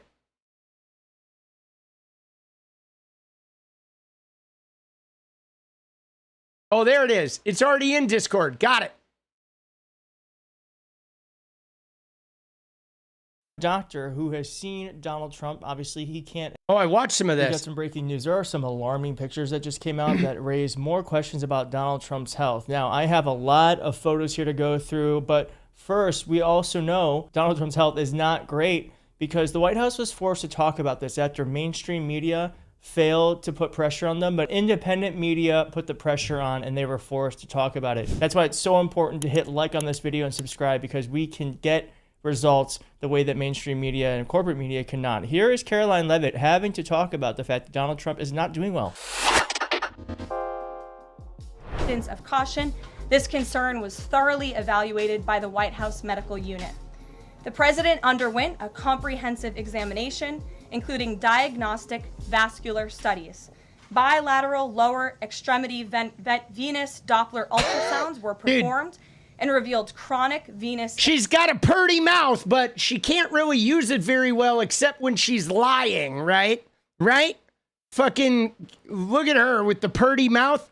She lies real good, but boy, she can't fucking talk, bro. Insufficiency, a benign and common condition, particularly in individuals over the age of 70. Okay, so I want to get to the doctor. Trump's condition, and he thinks. Oh, let's see what this guy says. Actually has congestive heart failure. Doctorate in my field, I see congestive heart failure patients on a daily basis. The reason I know that he has congestive heart failure is because of the swelling in his feet and ankles. And the reason I know it's getting worse is because he's sitting behind the desk on camera now. He lashed out against MSNBC for giving him hash about his ankles. This is how we know that something is true, because it gets to Trump. Remember recently where he was talking about going to heaven for some fucking reason? He says, people said I'm not doing very well. I don't think he's talking about the media. I think he's talking about the doctors who are treating him. The only reason his health has been maintained at all is because he has the privilege of getting IV diuretics, spironolactone, Lasix, Bumex, something like that. That's why his hands have been bruised and covered with makeup. Yeah, badly. no, that makes sense. That he's getting like a powerful IV to keep him hydrated and shit. We know that it's getting worse because he knows he cannot hide the degree of sweat. Or to help, like I don't know. Do they try to control the fluid? Is that what it is? Right? Diuretics? Are they trying to actually do the opposite? They're trying to dehydrate him because of the edema? Is that what you do? I'm not familiar with a lot of the medical shit, but if you have edema, you're taking on a bunch of fluid, right? So yes, they're trying to lose the fluid, right? To combat the edema with the diuretics. So it's yeah, dude, they're injecting him with disinfectant. Dude, maybe there's some bleach in there, bro. We should put a little fucking vial of bleach, right? You know, let's go. Swelling. That's why he's sitting behind the desk. Oh, he also has chronic kidney disease, which is also contributing to the swelling in the feet and ankles. I can't tell you how many times I have seen a patient in their home because they were hospitalized for AKI, or acute kidney injury. And the kidney injury was caused by nephrotoxic medications, namely diuretics, spironolactone, Bumex, Lasix. The president is definitely getting sicker, and we know he's not going to change his diet because he's such a fucking idiot. I think he's going to be around for 6 to 8 months tops. Thank you for your attention to this matter. Dude, yeah, I mean, dude, that's my call. Dude, look at this shot of fucking Keith Edwards. Dude, Keith Edwards stretch face, baby. Let's go, Keith. Shout out to fucking Max Headroom over here on my left. Yeah, dude, you're right. You're right. I mean, diuretics with him, if he's taking a whole bunch of IV diuretics, his kidneys are getting banged, bro. They are, right? They are, dude. His kidneys are getting fucking jacked up, jacked to all hell. All right, let's see though. See his mental fucking acuity lately, right? In D.C., one of the things we're going to be redoing is your parks. I'm very good at grass because I have a lot of golf courses all over the place. I know more about grass than any human being, I think, anywhere in the world. And we're going to be regrassing all of your parks, all brand new sprinkler systems, the best that you can buy, just like the Augusta. It'll look like Augusta. It'll look like, more importantly, Trump National Golf Club. That's even better. But we're going to have all brand new, beautiful grass. You know, like everything else, grass has a life. Do you know that? Grass has a life. You know, we have a life and grass has a life. Dude, we have a life, grass have a life. All right. I mean, that's him just being his normal brain dead. All right. Let's fucking, that's like nothing abnormal. This is him at the Energy Summit. Action under your executive back order, in July. Partner. Dude, I mean, he's been falling asleep a while. Dude, does Kyle have a video about the dementia? I have not seen that. Let's see.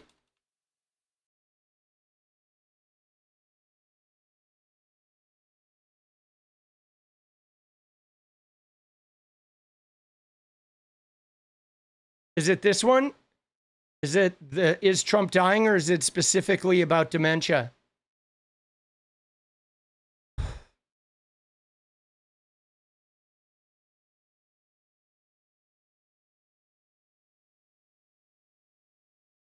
Yo, who was talking about this? Who mentioned this shit? Where are you at, young Sosa? Which video, boss? I'm sure there's more than one video. Dude, Trump dying is a popular subject. Dude, the whole world's waiting for it.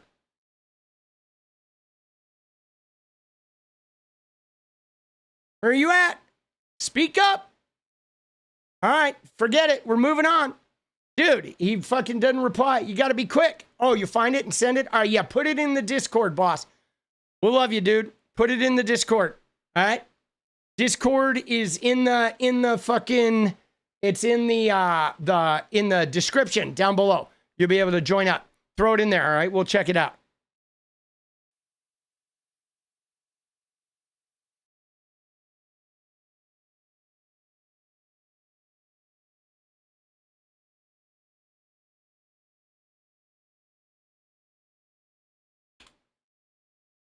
Let's go. Well, see, one thing that you got to remember, guys, is that being president, like, ages you significantly. Okay? It does. Like, I mean, you've seen everybody, right? You see people, how like, being a president, Pine Box, yes. Being a president fucking ages you, man. It does. Everybody, you know what I'm saying? Everybody fucking gets aged. They come out looking like shit. You know, it's very stressful and it's crazy hours. And usually the presidents will like lose a little bit of weight. They get a little gaunt because they're not eating right. Yeah, even when you're healthy, man, you know.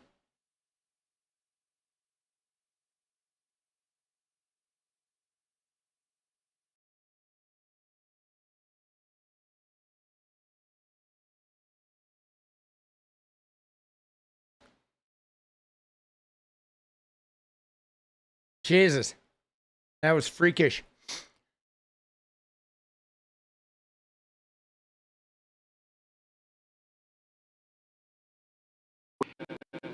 President Stubb of Finland, and he's somebody that, where are we here? Huh? Where?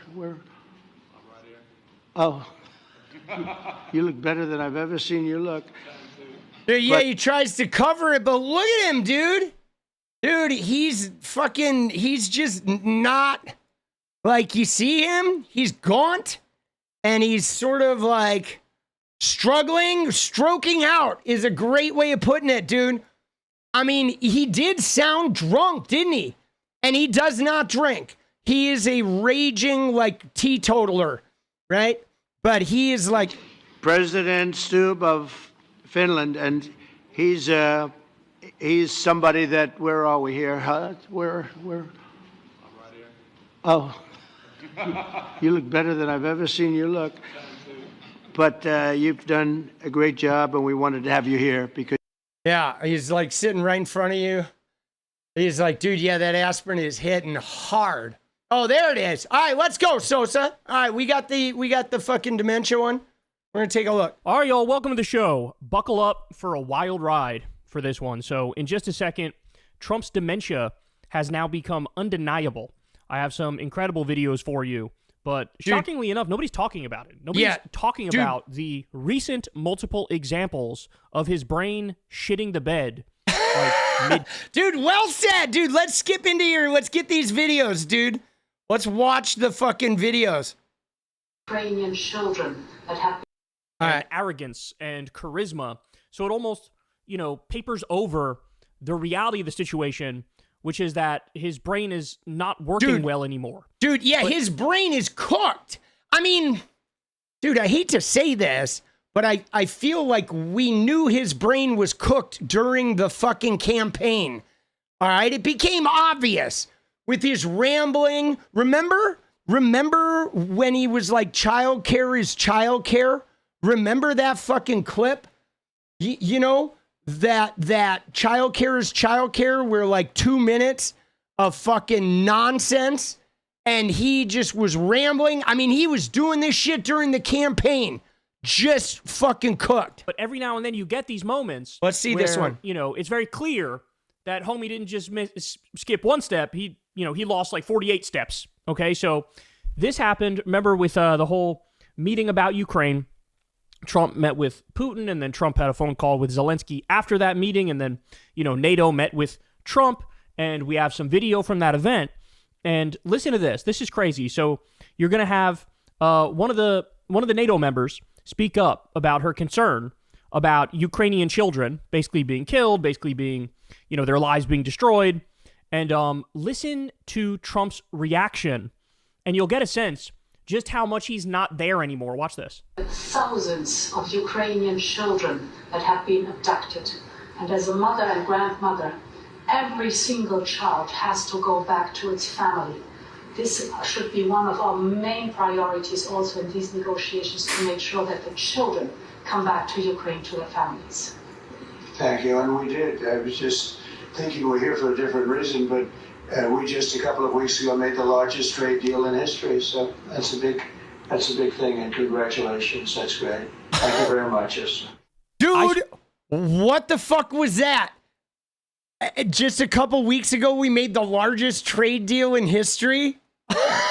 Like, homie, what fucking press conference was he at? He's answering a question from like the day before. President Stubb of Finland, and he's somebody that, where are we here? Huh? Dude, what was that, bro? That was so weird. Dude, Trumpy from the netherworld, bro. Homie from, like, called in from, that's funny. He's like talking about the trade deal. And again, though, that wasn't even him giving an answer of like being a weirdo. That was him just sort of responding to somebody who, he's not even aware of the words that were just spoken to him. He's just like, like he woke up in the middle of a movie and he was at the trade deal scene in the movie. And he's like, oh yeah, that was great trade deal. Dude, homie is cooked. Let's see what else he's got. All right. Oh, looks like they looked at this one, the Finland one. We looked at that one too. Oh, this one I think is a good one. Dude, look at him though. Again, guys, I've been noticing this in the White House. It's his color. Okay? There's something going on with his color. Right? His color. He's got a pallor. Okay? He's got like, he's always orange and has the like borderline or whatever, but he's got like a grayness, a lack of color in his skin tone now that is even, right? That is even like underneath the orange, he looks more like a cadaver. Okay? He definitely looks fucking like not well. You know what I mean? He looks like not fucking well at all, bro. Turning blue-gray, that's a good... Talking about Trump, of course, came out and said he wants to get rid of mail-in ballots and get rid of voting machines. And it's a clear attempt to try to steal the election. The whole point, like, mail-in ballots skew overwhelmingly Democratic. And so he figures, well, we'll just eliminate a bunch of the Democratic votes by getting rid of mail-in ballots. He also always lies and says, no country has mail-in ballots except ours. That's not true. It's literally like 34 or 38 so different many countries people that have mail-in Every ballots. developed When you nation include has people mail-in who, like, ballots. live in a country, they're a citizen of a country. But Dude, is there a clip here? Did we miss the clip? Or I want to see the clip. Oh, here it is. Jake Tapper would have written a book. Oh, here we go. But since it's Trump, let's go. So listen to what he says. Do it the right way, and you go to a state that runs it properly. You go in. They even asked me. They asked me for my license plate for identify. I said, I don't know if I have it. They said, sir, you have to have it. I was very impressed, actually. They ask him for his license plate? Dude, he's carrying around his, like, what does he have? Like a Black & Decker that he carries in his little fucking tool belt? With his license plate. I don't know if I have it. I mean, and the fact that he answered that question, I don't know if I have it. It's like he really is talking about a license plate. And yeah, Uncle Fatty, the only time he's ever voted in person was when it was like a photo op. Him and Melania did it once. But he's voted by mail like his entire fucking life, bro. But yeah, a license plate. What a fucking dimwit, boss. I mean, he's definitely losing it. Like, I think he did this one in the first term. Remember when he said this? Only American citizens should vote in American elections. Which is why the time has come for voter ID, like everything else. Voter ID.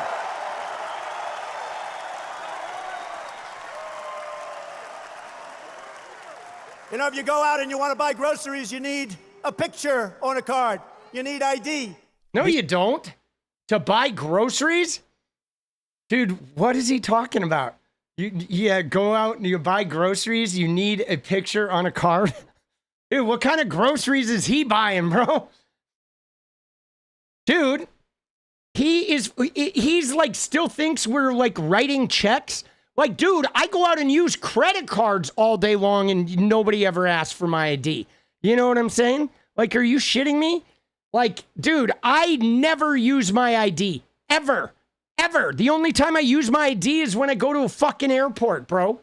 Right? And now, because of the real ID thing, I use a passport. Yeah. Dude, you need to have a notary public to buy some ramen, bro. Yeah, I went in to buy ramen, and they made me call my fucking parents, right? It doesn't matter that I'm 55, dude. I had to have my parents. I had to fly them up to bring a notary public down to the grocery store in order to buy some ramen. What a fucking moron, dude. I mean, and that was a while ago, dude. He's just bent. Oh, let's hear it. We got a word salad. Has a border like that. And no third, I tell you what. Oh, wait, here we go. Mexico. What was that one? This is going to be good. Oh, I think we got a compilation. He goes out there and repeats it again. So these moments are becoming more common. Oh, let's go, dude. Here comes the compilation. We're getting moments like this more often these days. And when you go back and look, I mean, I'll show you guys the compilation again. But when you look at this stuff, he wasn't doing well in the first term, bro. Now, it's all coming down right in front of our eyes. Let's watch this. Colleges and universities will purge the anti-Semitism and pro-terrorism. 3 years later, how about that? The Arabia and Russia will repeat to What the fuck was that one? Dude! I can't. No, that's always been my favorite one. The Arabia and Russia will repeat to What happened to you? Dude! What, did you have a stroke mid-sentence? Dude, he did. He had a McConnell glitch, dude. I think that was a McConnell glitch followed by a Stormy Daniels, right? Oh, shit. That's what that sounds like. Venezuela. Did you just see Maduro? Venezuela. It's unbelievable. What the fuck? Best trade deal ever made, they all say. A giant win for farmers and manufacturers, Mexico and Canada. I use Master Lock all the time. When I was a little child, I'd take Master Lock, I'd go bing, lots of nice little puzzles you put them. All right, go bing, go bing. I go ping. This is the worst border in the history of the world. There's never been. No third world country has a border like that. And no third, I tell you what, and I hope the military I hope the military revolts at the voting booth to give the American people their voice back by building something called Truth Essential. This is the I don't even know the name of his own damn site. Oh my God. very definition of totalitarianism. I hope Dude, truth, social, truth, essential. Totalitarianism. And take a look at the oranges of the investigation, the beginnings of that investigation. The oranges. biggest lie ever foisted upon the American people. He was awarded the Bronze Star and the Combat Infantryman Badge for his service. Infantryman. Normal times, roughly 40% of fresh vegetables and about 40% in the failing New York Times by an anonymous, really an anonymous, gutless. Dude, what is he doing? Anonymous, way. Dude, no, man. I mean, dude, yeah, he is cooked, bro. Home Slice is fucking just cooked, bro. He is. He is fucking cooked out. Yeah. Dude, you voted for this, America. Dude, we voted for this. Oh my God. Yeah, the music is sad and ominous. Dude, it is fucking brutal. All right, hold on. We're going to skip ahead here. Let's see. Tolerate to go forward. Tolerated? Denture straight up falling out of his mouth or something. That's what I think that one was. Going any further, I want to say God bless the people of Israel. They're under attack right now. That's because we show great weakness. To teach transgender to our children without parental consent.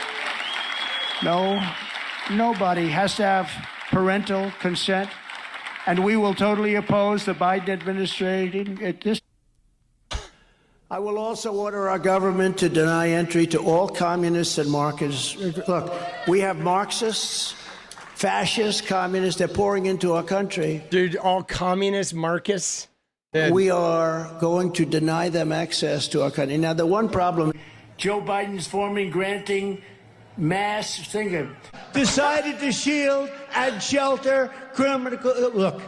What the fuck was that? Again, his brain just gave up in the middle of the sentence. Dude. Decided to shield and shelter criminal. Look. Dude, you know what's funny about it too?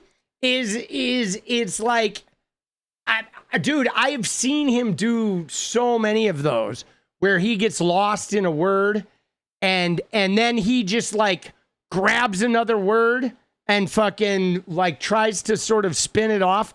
But he is cooked. He is fucking cooked, bro. Right? He is. Dude, he's cooked. All right. We got to move though. I'm telling you, dude, I think by this time next year, next summer, he's dead.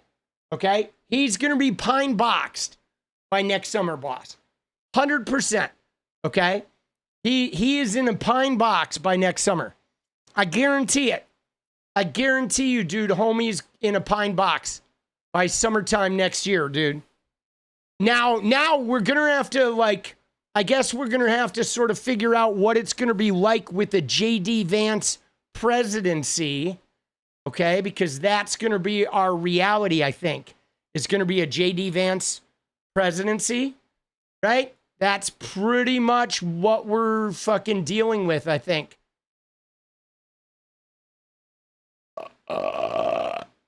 Excuse me. You know what I mean? Which is, did I get in a fight with an octopus? Oh, you're asking about these?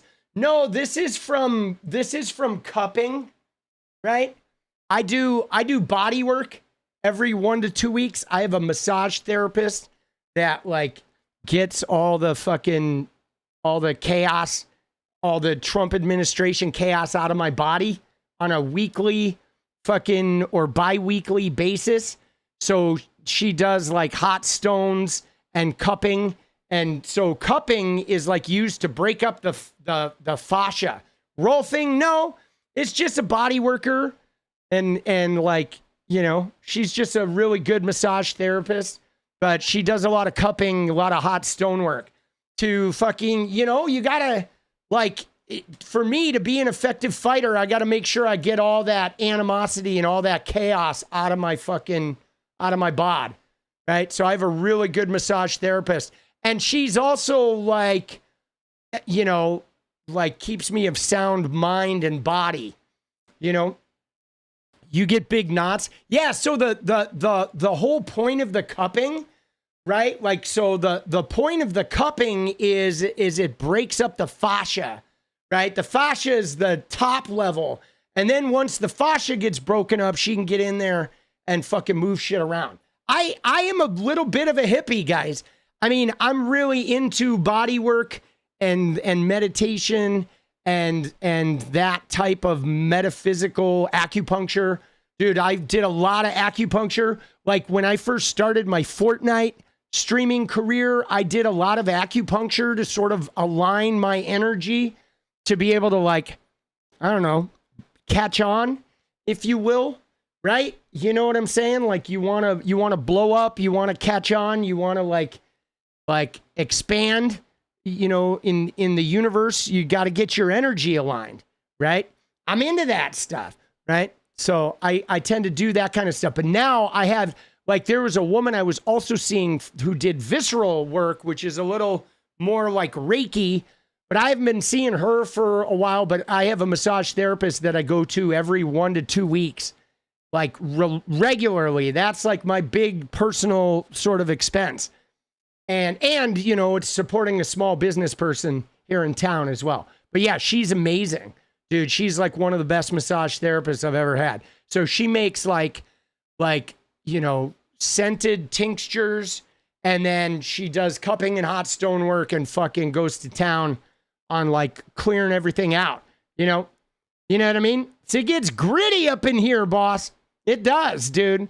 Like I think, you know, one of the things I think about when you think about, like, when you have a job, like as a streamer or an entertainment personality where you get a lot of energy directed at you, I think it's good to do that kind of work because it can be real stressful. You take on a lot of other people's energy, right? Oh, yeah, it's good. Hot stone is good shit. Yeah. Yeah, no, she's good. But yeah, now they're really like yellow though, because they're fucking breaking out. And there's some over here that are fucking pretty dark. That shit's crazy. Let's go, baby. Dude, I love that shit. Trump doesn't matter anymore. Been waiting 5 decades to get this kind of power. Not planning on giving it up. Yeah, it's true. But we're just going to have to band together. Right? Fuck them, bro. We're going to have to band together. That's what we got to do. All right, we got to move on, though.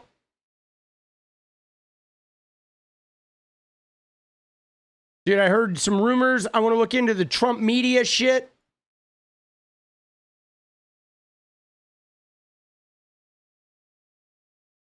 I thought Trump media fucking... All right, y'all, welcome to the show. Oh, let's go. I think Trump media took a fucking nosedive. Did it this week?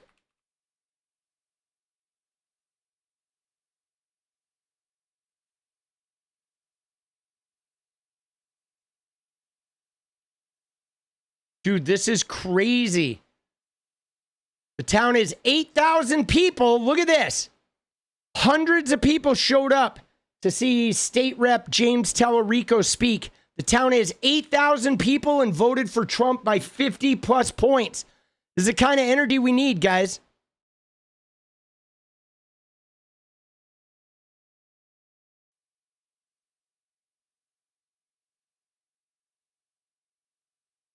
Hold on. Oh, fuck. Dude, it is hot in here. Cupping was invaluable when you played catcher. Yeah. That's a funny joke. Oh, shit. No, dude, this shit's good. You got to take care of your body, right? You gotta take care of your body, boss. Stream always ended with the dance party? No, we already had the dance party. We did the They hit the dance party goal. That was a while ago, right? We can try another one if you want to. Let me find this. Hold on one sec. Next subject. The body is a temple. Yeah, I feel like, see, it's interesting because I really am into taking good care of the body, but it's a little different. I'm not into like the fucking muscle bound sort of shit. I am much more about the energetic segment of the body, taking care of the energy of the body. That to me is like the really important shit. Okay? I think what we're going to do though, let me find this.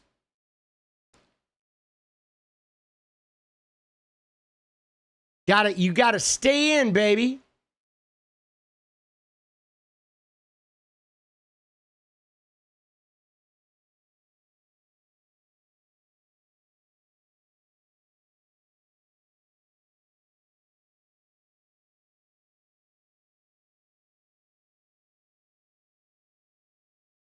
So, all right, yeah.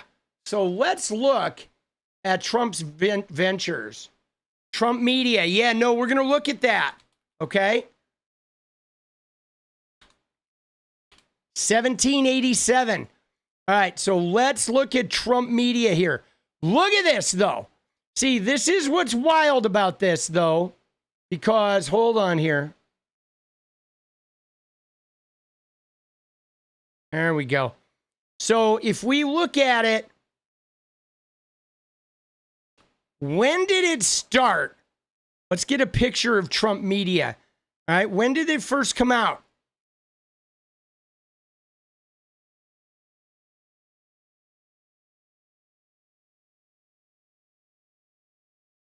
So it was March. It went public on March 26th. Okay, with that SPAC. Okay, March 26th. So look at this. So this is. There's when it comes out. We'll use the 24th, but it comes out right here. So it was the SPAC, okay? It was the SPAC that came out on March. I like this one of being able to move around. So it comes out essentially here, okay? It came out on the 26th. And now again, guys, we have to note. Okay, we have to note with Trump Media a couple of things. One is the primary business of Trump Media is Truth Social. Okay, that is the business. That is the entire Trump Media, the only money generating business, I believe, under the Trump Media umbrella is Truth Social. Okay, that's the site. That was his response to being deplatformed, right, from Twitter after the insurrection. It's him and Devin Nunes. Remember Devin Nunes, right, from California, the congressman who became Trump's little, like, hand jiver, and now he's his business partner in Truth Social. Now, if you look at Truth Social, it is like massive losses. Okay, look at this. Truth Social. Okay, Truth Social. All right, Trump Media, 31 million loss on sales of 821,000. Okay, this is in May. This is second quarter or first quarter of 2025. Okay, right. 31 million loss, Trump Media. Okay, 31 million. Now, Truth Social has been losing money like it's never turned a profit. And now this is one of the things that I find personally is really frustrating about capitalism. Okay, because you have Donald Trump, who has a company that has never made a dime. Truth Social has never made a fucking dime. It is a giant loser of a business, and he's able to do an SPAC, and a bunch of people will like launder money through that SPAC to create this fake value, man. But it's all a facade. The same with like Elon and Tesla, okay? It's like a facade of value. It is like value on paper. And even if the company is losing money and is not fucking doing shit, okay? Let's see how much money Truth Social lost. Look at this. Trump Media lost $400 million last year. $400 million. Dude, this guy's a terrible businessman. $400 million, bro. Yeah, you ready? Now this guy's running the American economy. You think we're going to fare any differently? Like, bro, what are we doing? So anyway, this stock comes out in March and it immediately jacks up. Look at that shit. It goes all the way up to 80, bro. This shit like more than doubles in the first week and then it crashes. Okay, look at that. It crashes all the way down to 29. So everybody who bought late got scammed. Then what does it do again?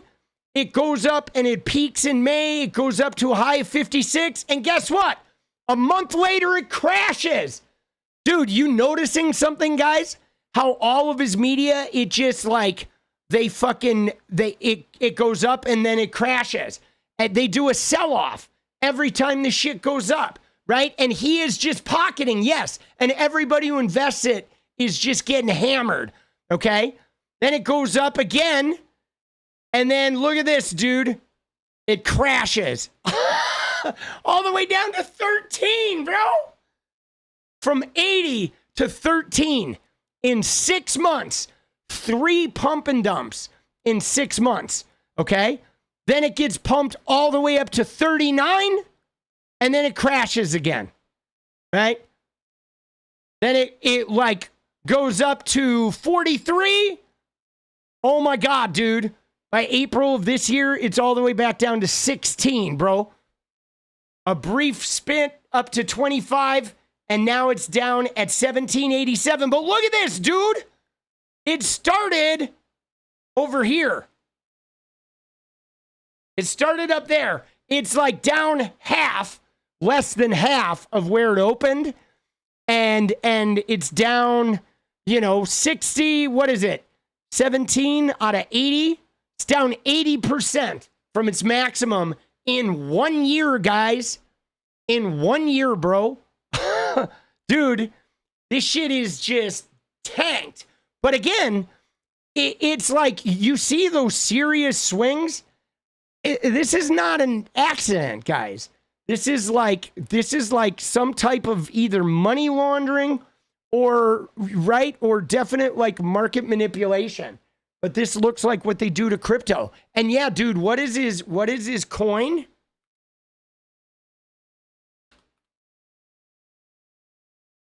What's his Trump coin value?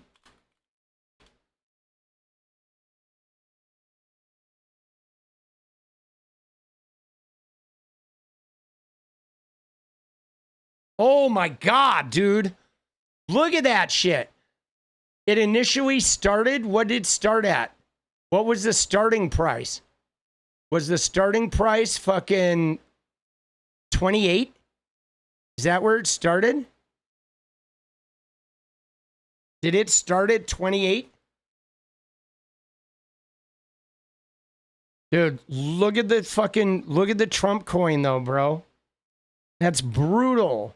Like, dude, everybody investing in this shit is just fucking tanking.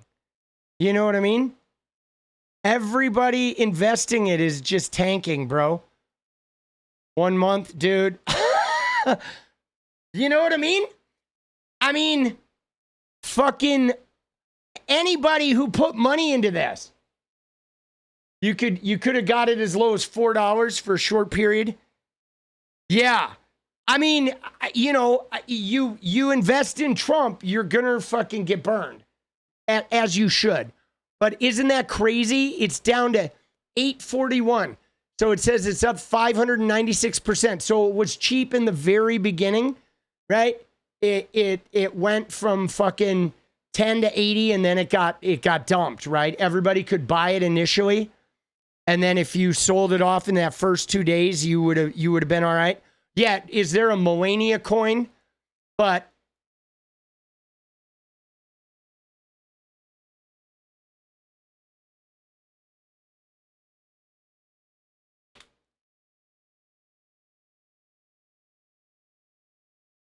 oh my God, dude. Dude. Down 90%, bro.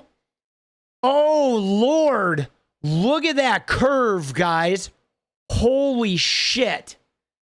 Dude, everybody who invested in fucking Melania got fucked harder than Jeffrey Epstein did.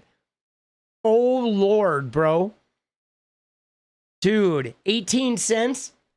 Dude, you get it for 8 cents if you do the double hand jive. That is insane, right? Dude, that's insane. But yeah, these guys though, they're conning us. You know what I'm saying? Dude, Melania has been running a lot of scams.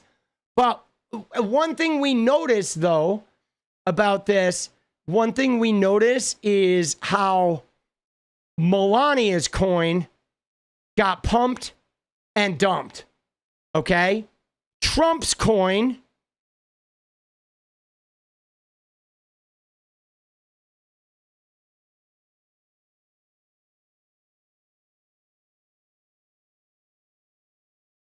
pumped and dumped. Trump's stock pumped and dumped. Dude, they're huge grifters. You know what I'm saying? They're huge grifters. Huge.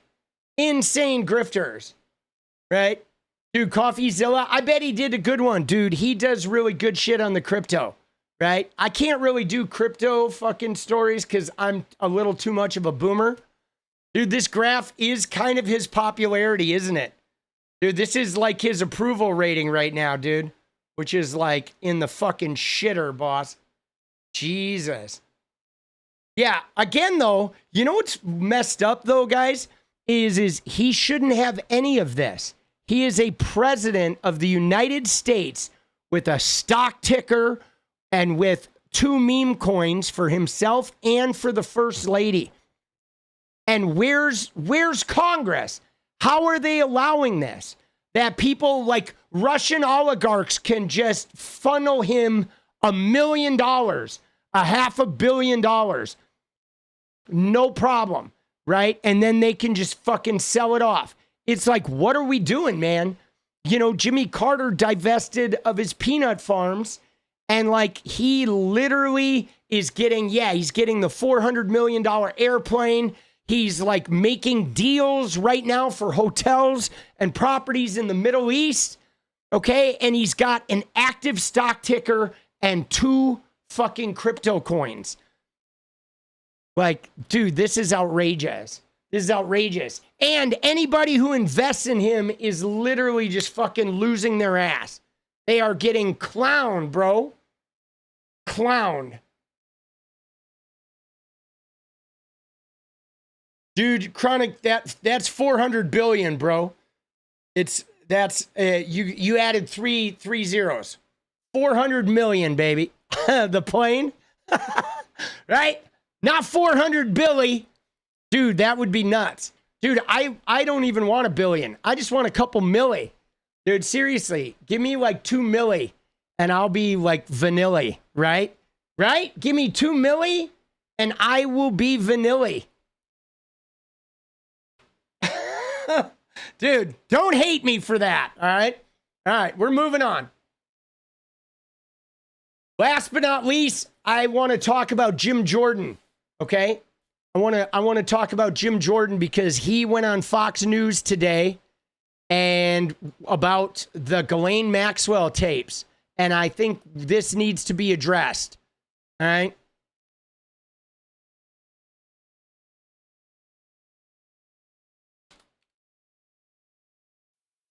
Yeah, dude, you like how I typed Jim?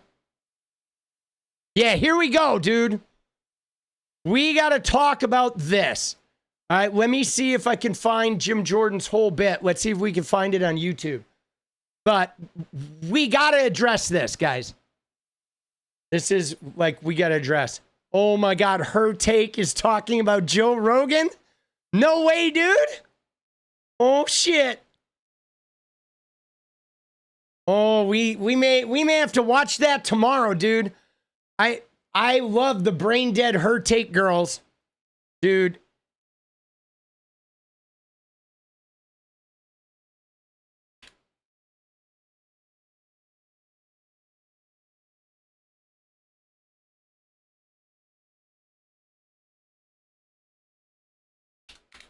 Dude, Ghislaine's gonna pull too many hits.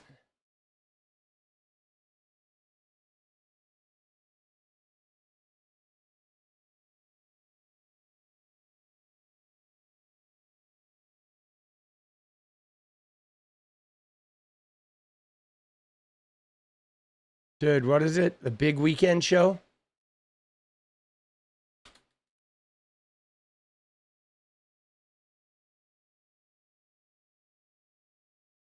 All right, here we go. Here we go. Face is far.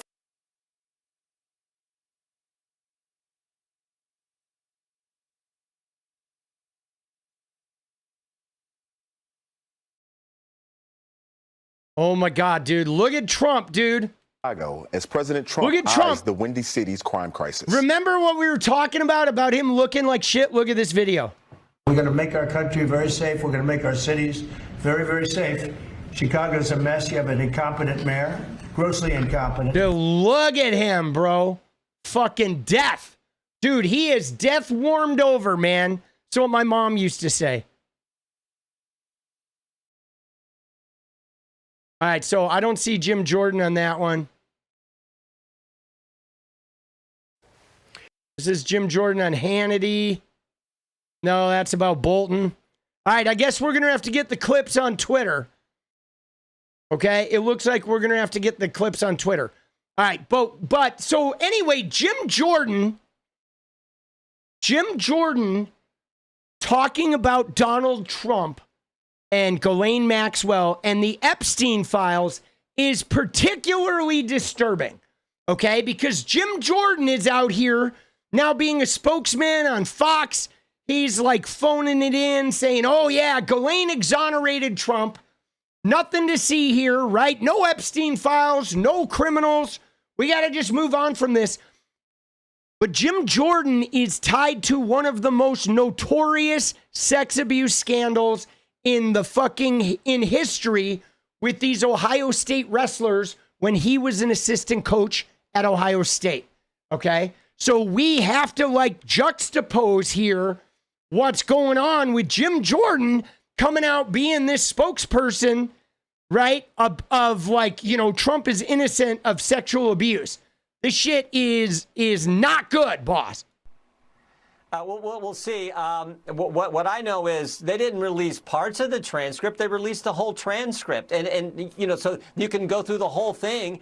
And, of course, this confirms what we all knew. If the Democrats, if President Trump had done something wrong, you don't think the Democrats would have released that? I mean, it was their Justice Department who handled all this. You don't think the Garland Justice Department and the Chris Wray FBI would have released information? We knew President Trump didn't do anything wrong here. He said that repeatedly. So the question would be, why doesn't Trump release it all then? Why not release it? Right? You say, first off, Ghislaine Maxwell is a perjurer, a convicted felon, convicted of sexual abuse, convicted of sex trafficking. They didn't release the whole thing. They released a bunch of fucking chunks of what sounded like a scripted rewriting of the entire thing, a whole bunch of lies that conflicted with the actual crux of her case where she was convicted in a court of law, mind you. And she gets the country club prison, okay? Bunch of lies. Of course, she exonerated Trump. They've been relying on this whole, well, if Trump was in there, somebody would have released it. But clearly, there's more than Trump. There's a lot of people in there. It's not just Trump. Nobody thinks it's just Trump. We know that there's like huge numbers of high-level people involved in this, possibly many, many members of the government and international politics, okay? But at the end of the day, why won't Trump release it all? Okay, Trump's not in there, they say. Jim Jordan says there's no Trump, so okay. Why aren't we releasing this? Why aren't we releasing it in its entirety? Why did Ghislaine Maxwell, in addition to saying, oh, Trump never did anything, and Bill Clinton never went to the island, and oh, the Prince Andrew photograph was fake, which we know it's not, but so she lied to protect three of the biggest names in there, Clinton, Trump, Prince Andrew, and then she simultaneously went on to basically say there wasn't any sex trafficking. The whole thing was created by a 17-year-old drug-using girl who's now dead and can't refute any of the lies that were told in that fantasy story. So release all the files, guys. Release the whole thing. Why aren't you? Why aren't you talking to the victims? Why is the only, right? And why the fuck is Jim Jordan, who's connected to one of the most notorious sex scandals out there, why is this motherfucker doing the PR campaign, right? Yeah, why is this guy doing the PR campaign for the fucking sex predators? That repeatedly. This transcript didn't do anything wrong here. You don't think the Garland Justice Department and the Chris Wray FBI would have released information? We knew President Trump didn't do anything wrong here. He said that repeatedly. This transcript is the whole transcript, and it confirms that. So yeah, I think there's nothing there. It seems based on what we got from the interview of Miss Maxwell. So that's what they're running with. They're running with it. Nothing there. Miss Maxwell said, right, the convicted felon, sex abuser, sex predator, sex trafficker, right, who didn't take the stand in her own trial. She was so not guilty that she refused to take the stand in her own trial. But she said Trump is innocent and everything else is kind of made up and the dead girl did it. And Jim Jordan's like, there you go. So, all right, release the shit. Show us. Matt, thank you, boss. Let's go. All right, now, though, let's take a look at Mr. Jim Jordan here, though, because this is where it gets crazy. All right, we're going to try and find something here because Jim Jordan this was from 5 years ago.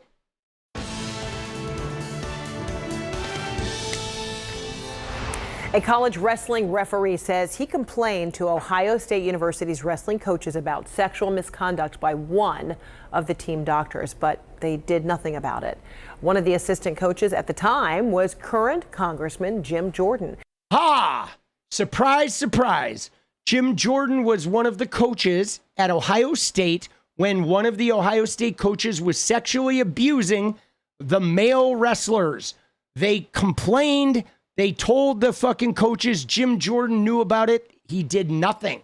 They did nothing. He covered for another sex abuser. Now, again, guys, personally, I think Jim Jordan is closeted, okay? My gaydar goes off massively when Jim Jordan is around. So I think Jim Jordan is as closeted as they come, right? He's yet another of the closeted Republican coalition.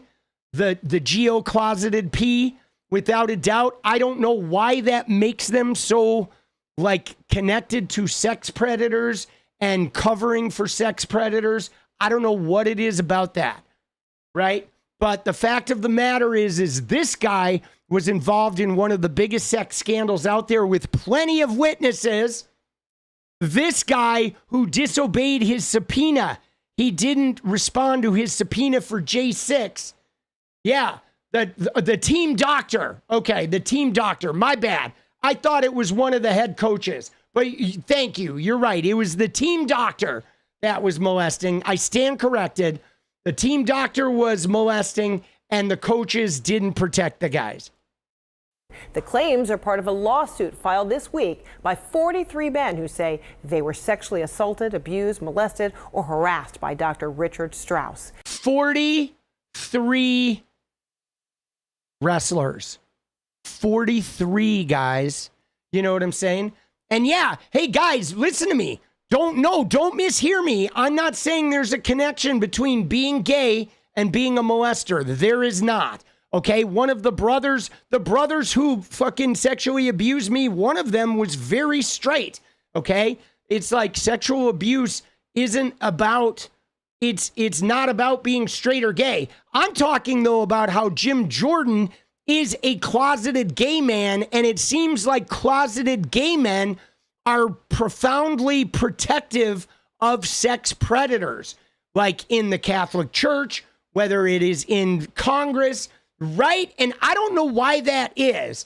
I don't know if like they have their own shame about their sexuality that leads them to protect sex predators, because sex predators are suffering from some type of weird deviant sexuality, right? But I'm not making a link between being gay and being a predator. There's nothing like that. But there is something about closeted gay men in the Republican Party protecting sex predators in the party itself. And I don't know why that is, man. I don't know if they're predatorial on their own, but there's something about it. Maybe it's simply like being so detached from their own true nature that they end up fucking protecting these other degenerates. I don't know what it is, right? Congressman Jordan has repeatedly denied knowing about the abuse allegations. 𝗙ecie𝗶𝗶 joins us with the very latest. So this ref says he told Jordan directly about the alleged sexual misconduct, along with the head coach for the wrestlers. And this lawsuit is 165 pages in length. This is the complaint. It goes on and on of 43 alleged victims. And here's what's amazing, because this is a federal suit. They are only suing one defendant, Ohio State University. Title IX allegations they have, violations. But what is so fascinating about this and so really horrendous is that they cite so many medical professionals, doctors, assistant physicians, nurses, at least one in this, saying that they told those people and they did nothing.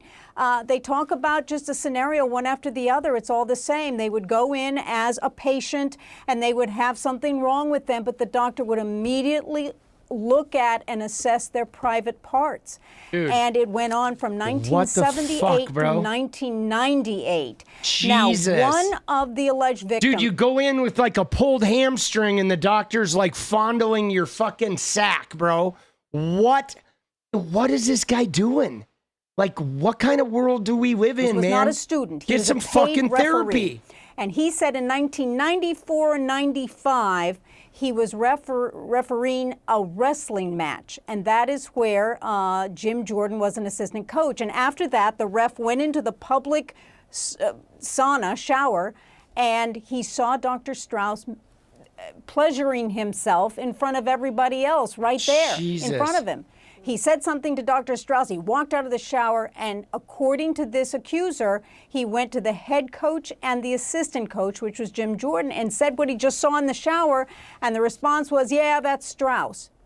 Dude, a referee in a wrestling match goes into the sauna after the wrestling match, and the team doctor is jerking it in the sauna in front of all the wrestlers and shit in there. The referee goes to the head coach and Jim Jordan to report it, and they're like, oh, that's just 𝗪𝗪s doing his thing, bro. Dude, what the fuck, boss? What the fuck are we doing, man? Jim Jordan shouldn't even be in Congress. And this is the same guy that's protecting child rapist Donald Trump. Are we surprised? No, we're not, man.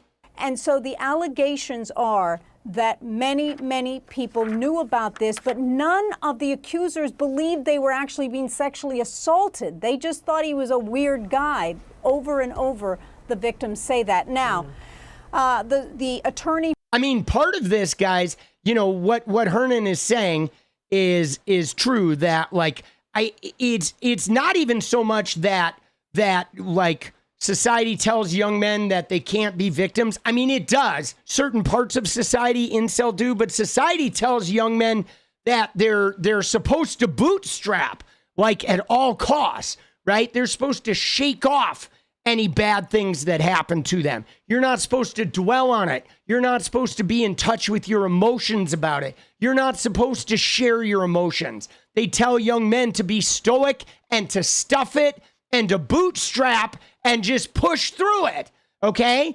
And so young men grow up with this idea of like not fucking doing it. But it goes beyond that, guys, because some of this is about that gender binary shit, okay? It's about the sexuality bullshit that is fostered by Christianity and by the right wing and by the MAGA types, where they are hyper-focused on sexuality and gender, where it looks at this homosexuality thing, where so what happens is if somebody abuses you, men don't want to report it because they don't want to be identified as homosexuals.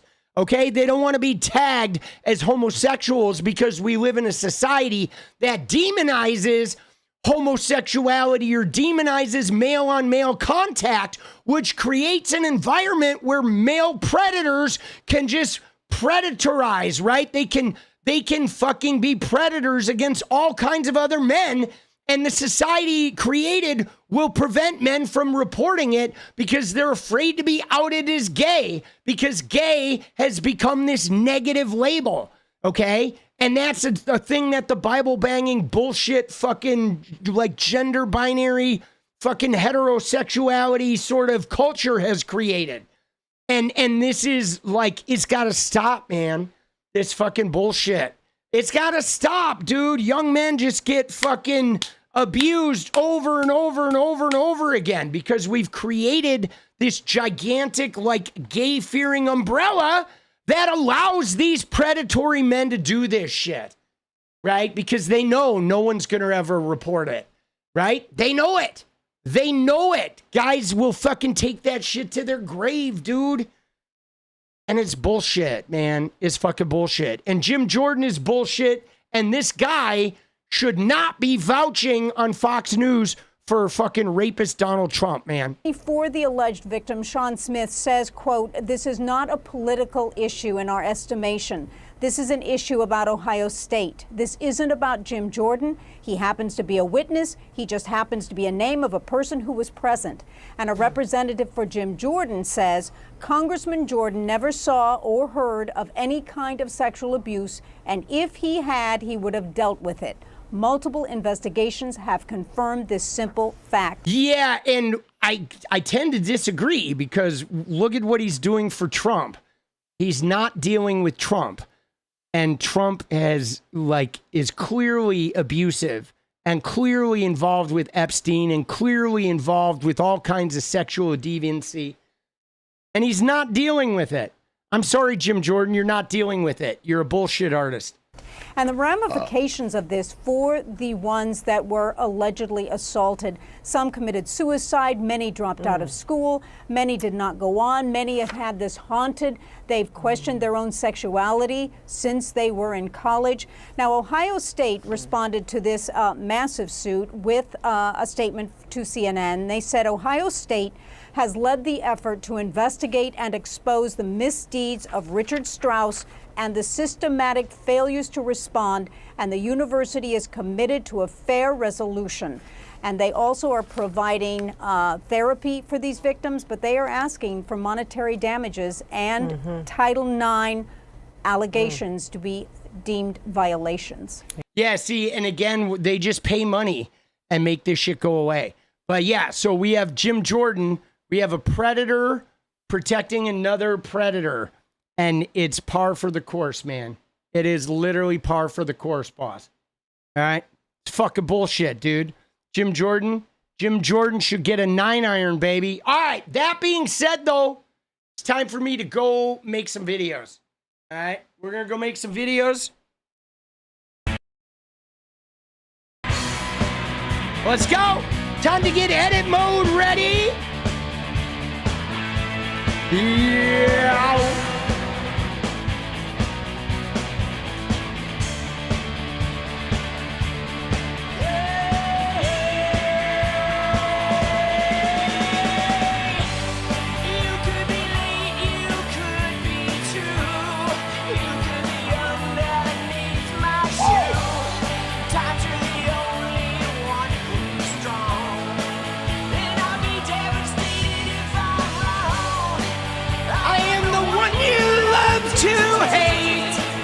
but you cannot devastate. It will be interesting, I'm sure. 'Cause I want more. I want more. I want more. More from you, yeah, more. I want more. I want more from you, yeah, more. I want more. I want more. I want more from you, yeah, more. Let's go, baby.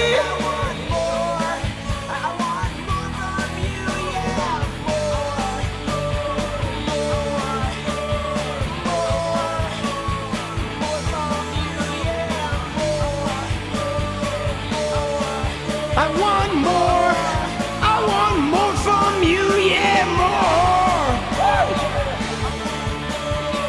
I want more. I want more. Dude, thank you guys for a great stream. Thank you, Elon, for getting your ass kicked. Thank you, Trumpy, for blowing up, you fucking piece of shit. You fucking child rapist, we're gonna get you! I will see you guys tomorrow, baby! Stay radiant! Good night!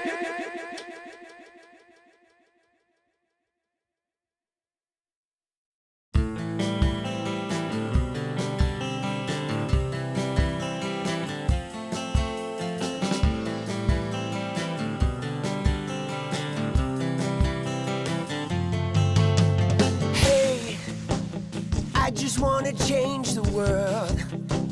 I just want the perfect girl.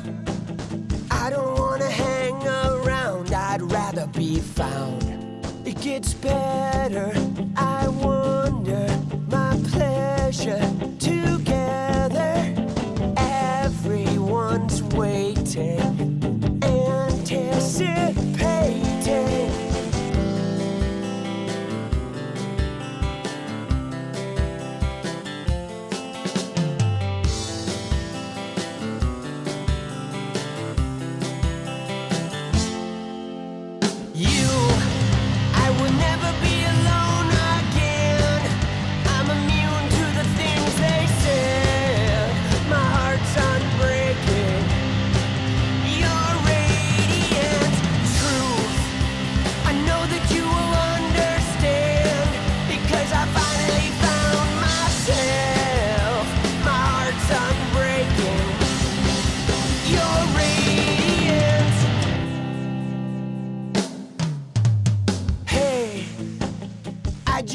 Change the world, but I'm not gonna wait my turn. I don't ever want to come down, I'd rather be found. It gets better, I wonder, my pleasure together.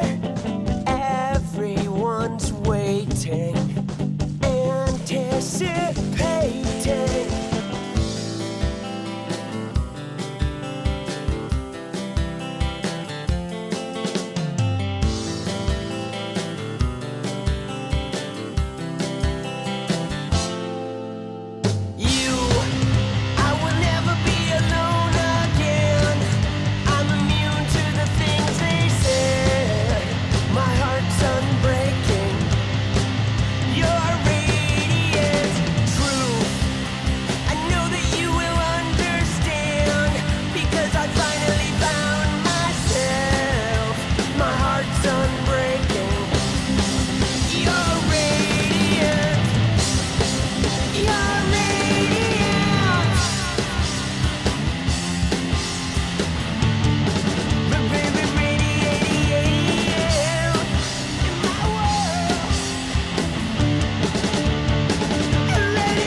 'cause I might be tempted.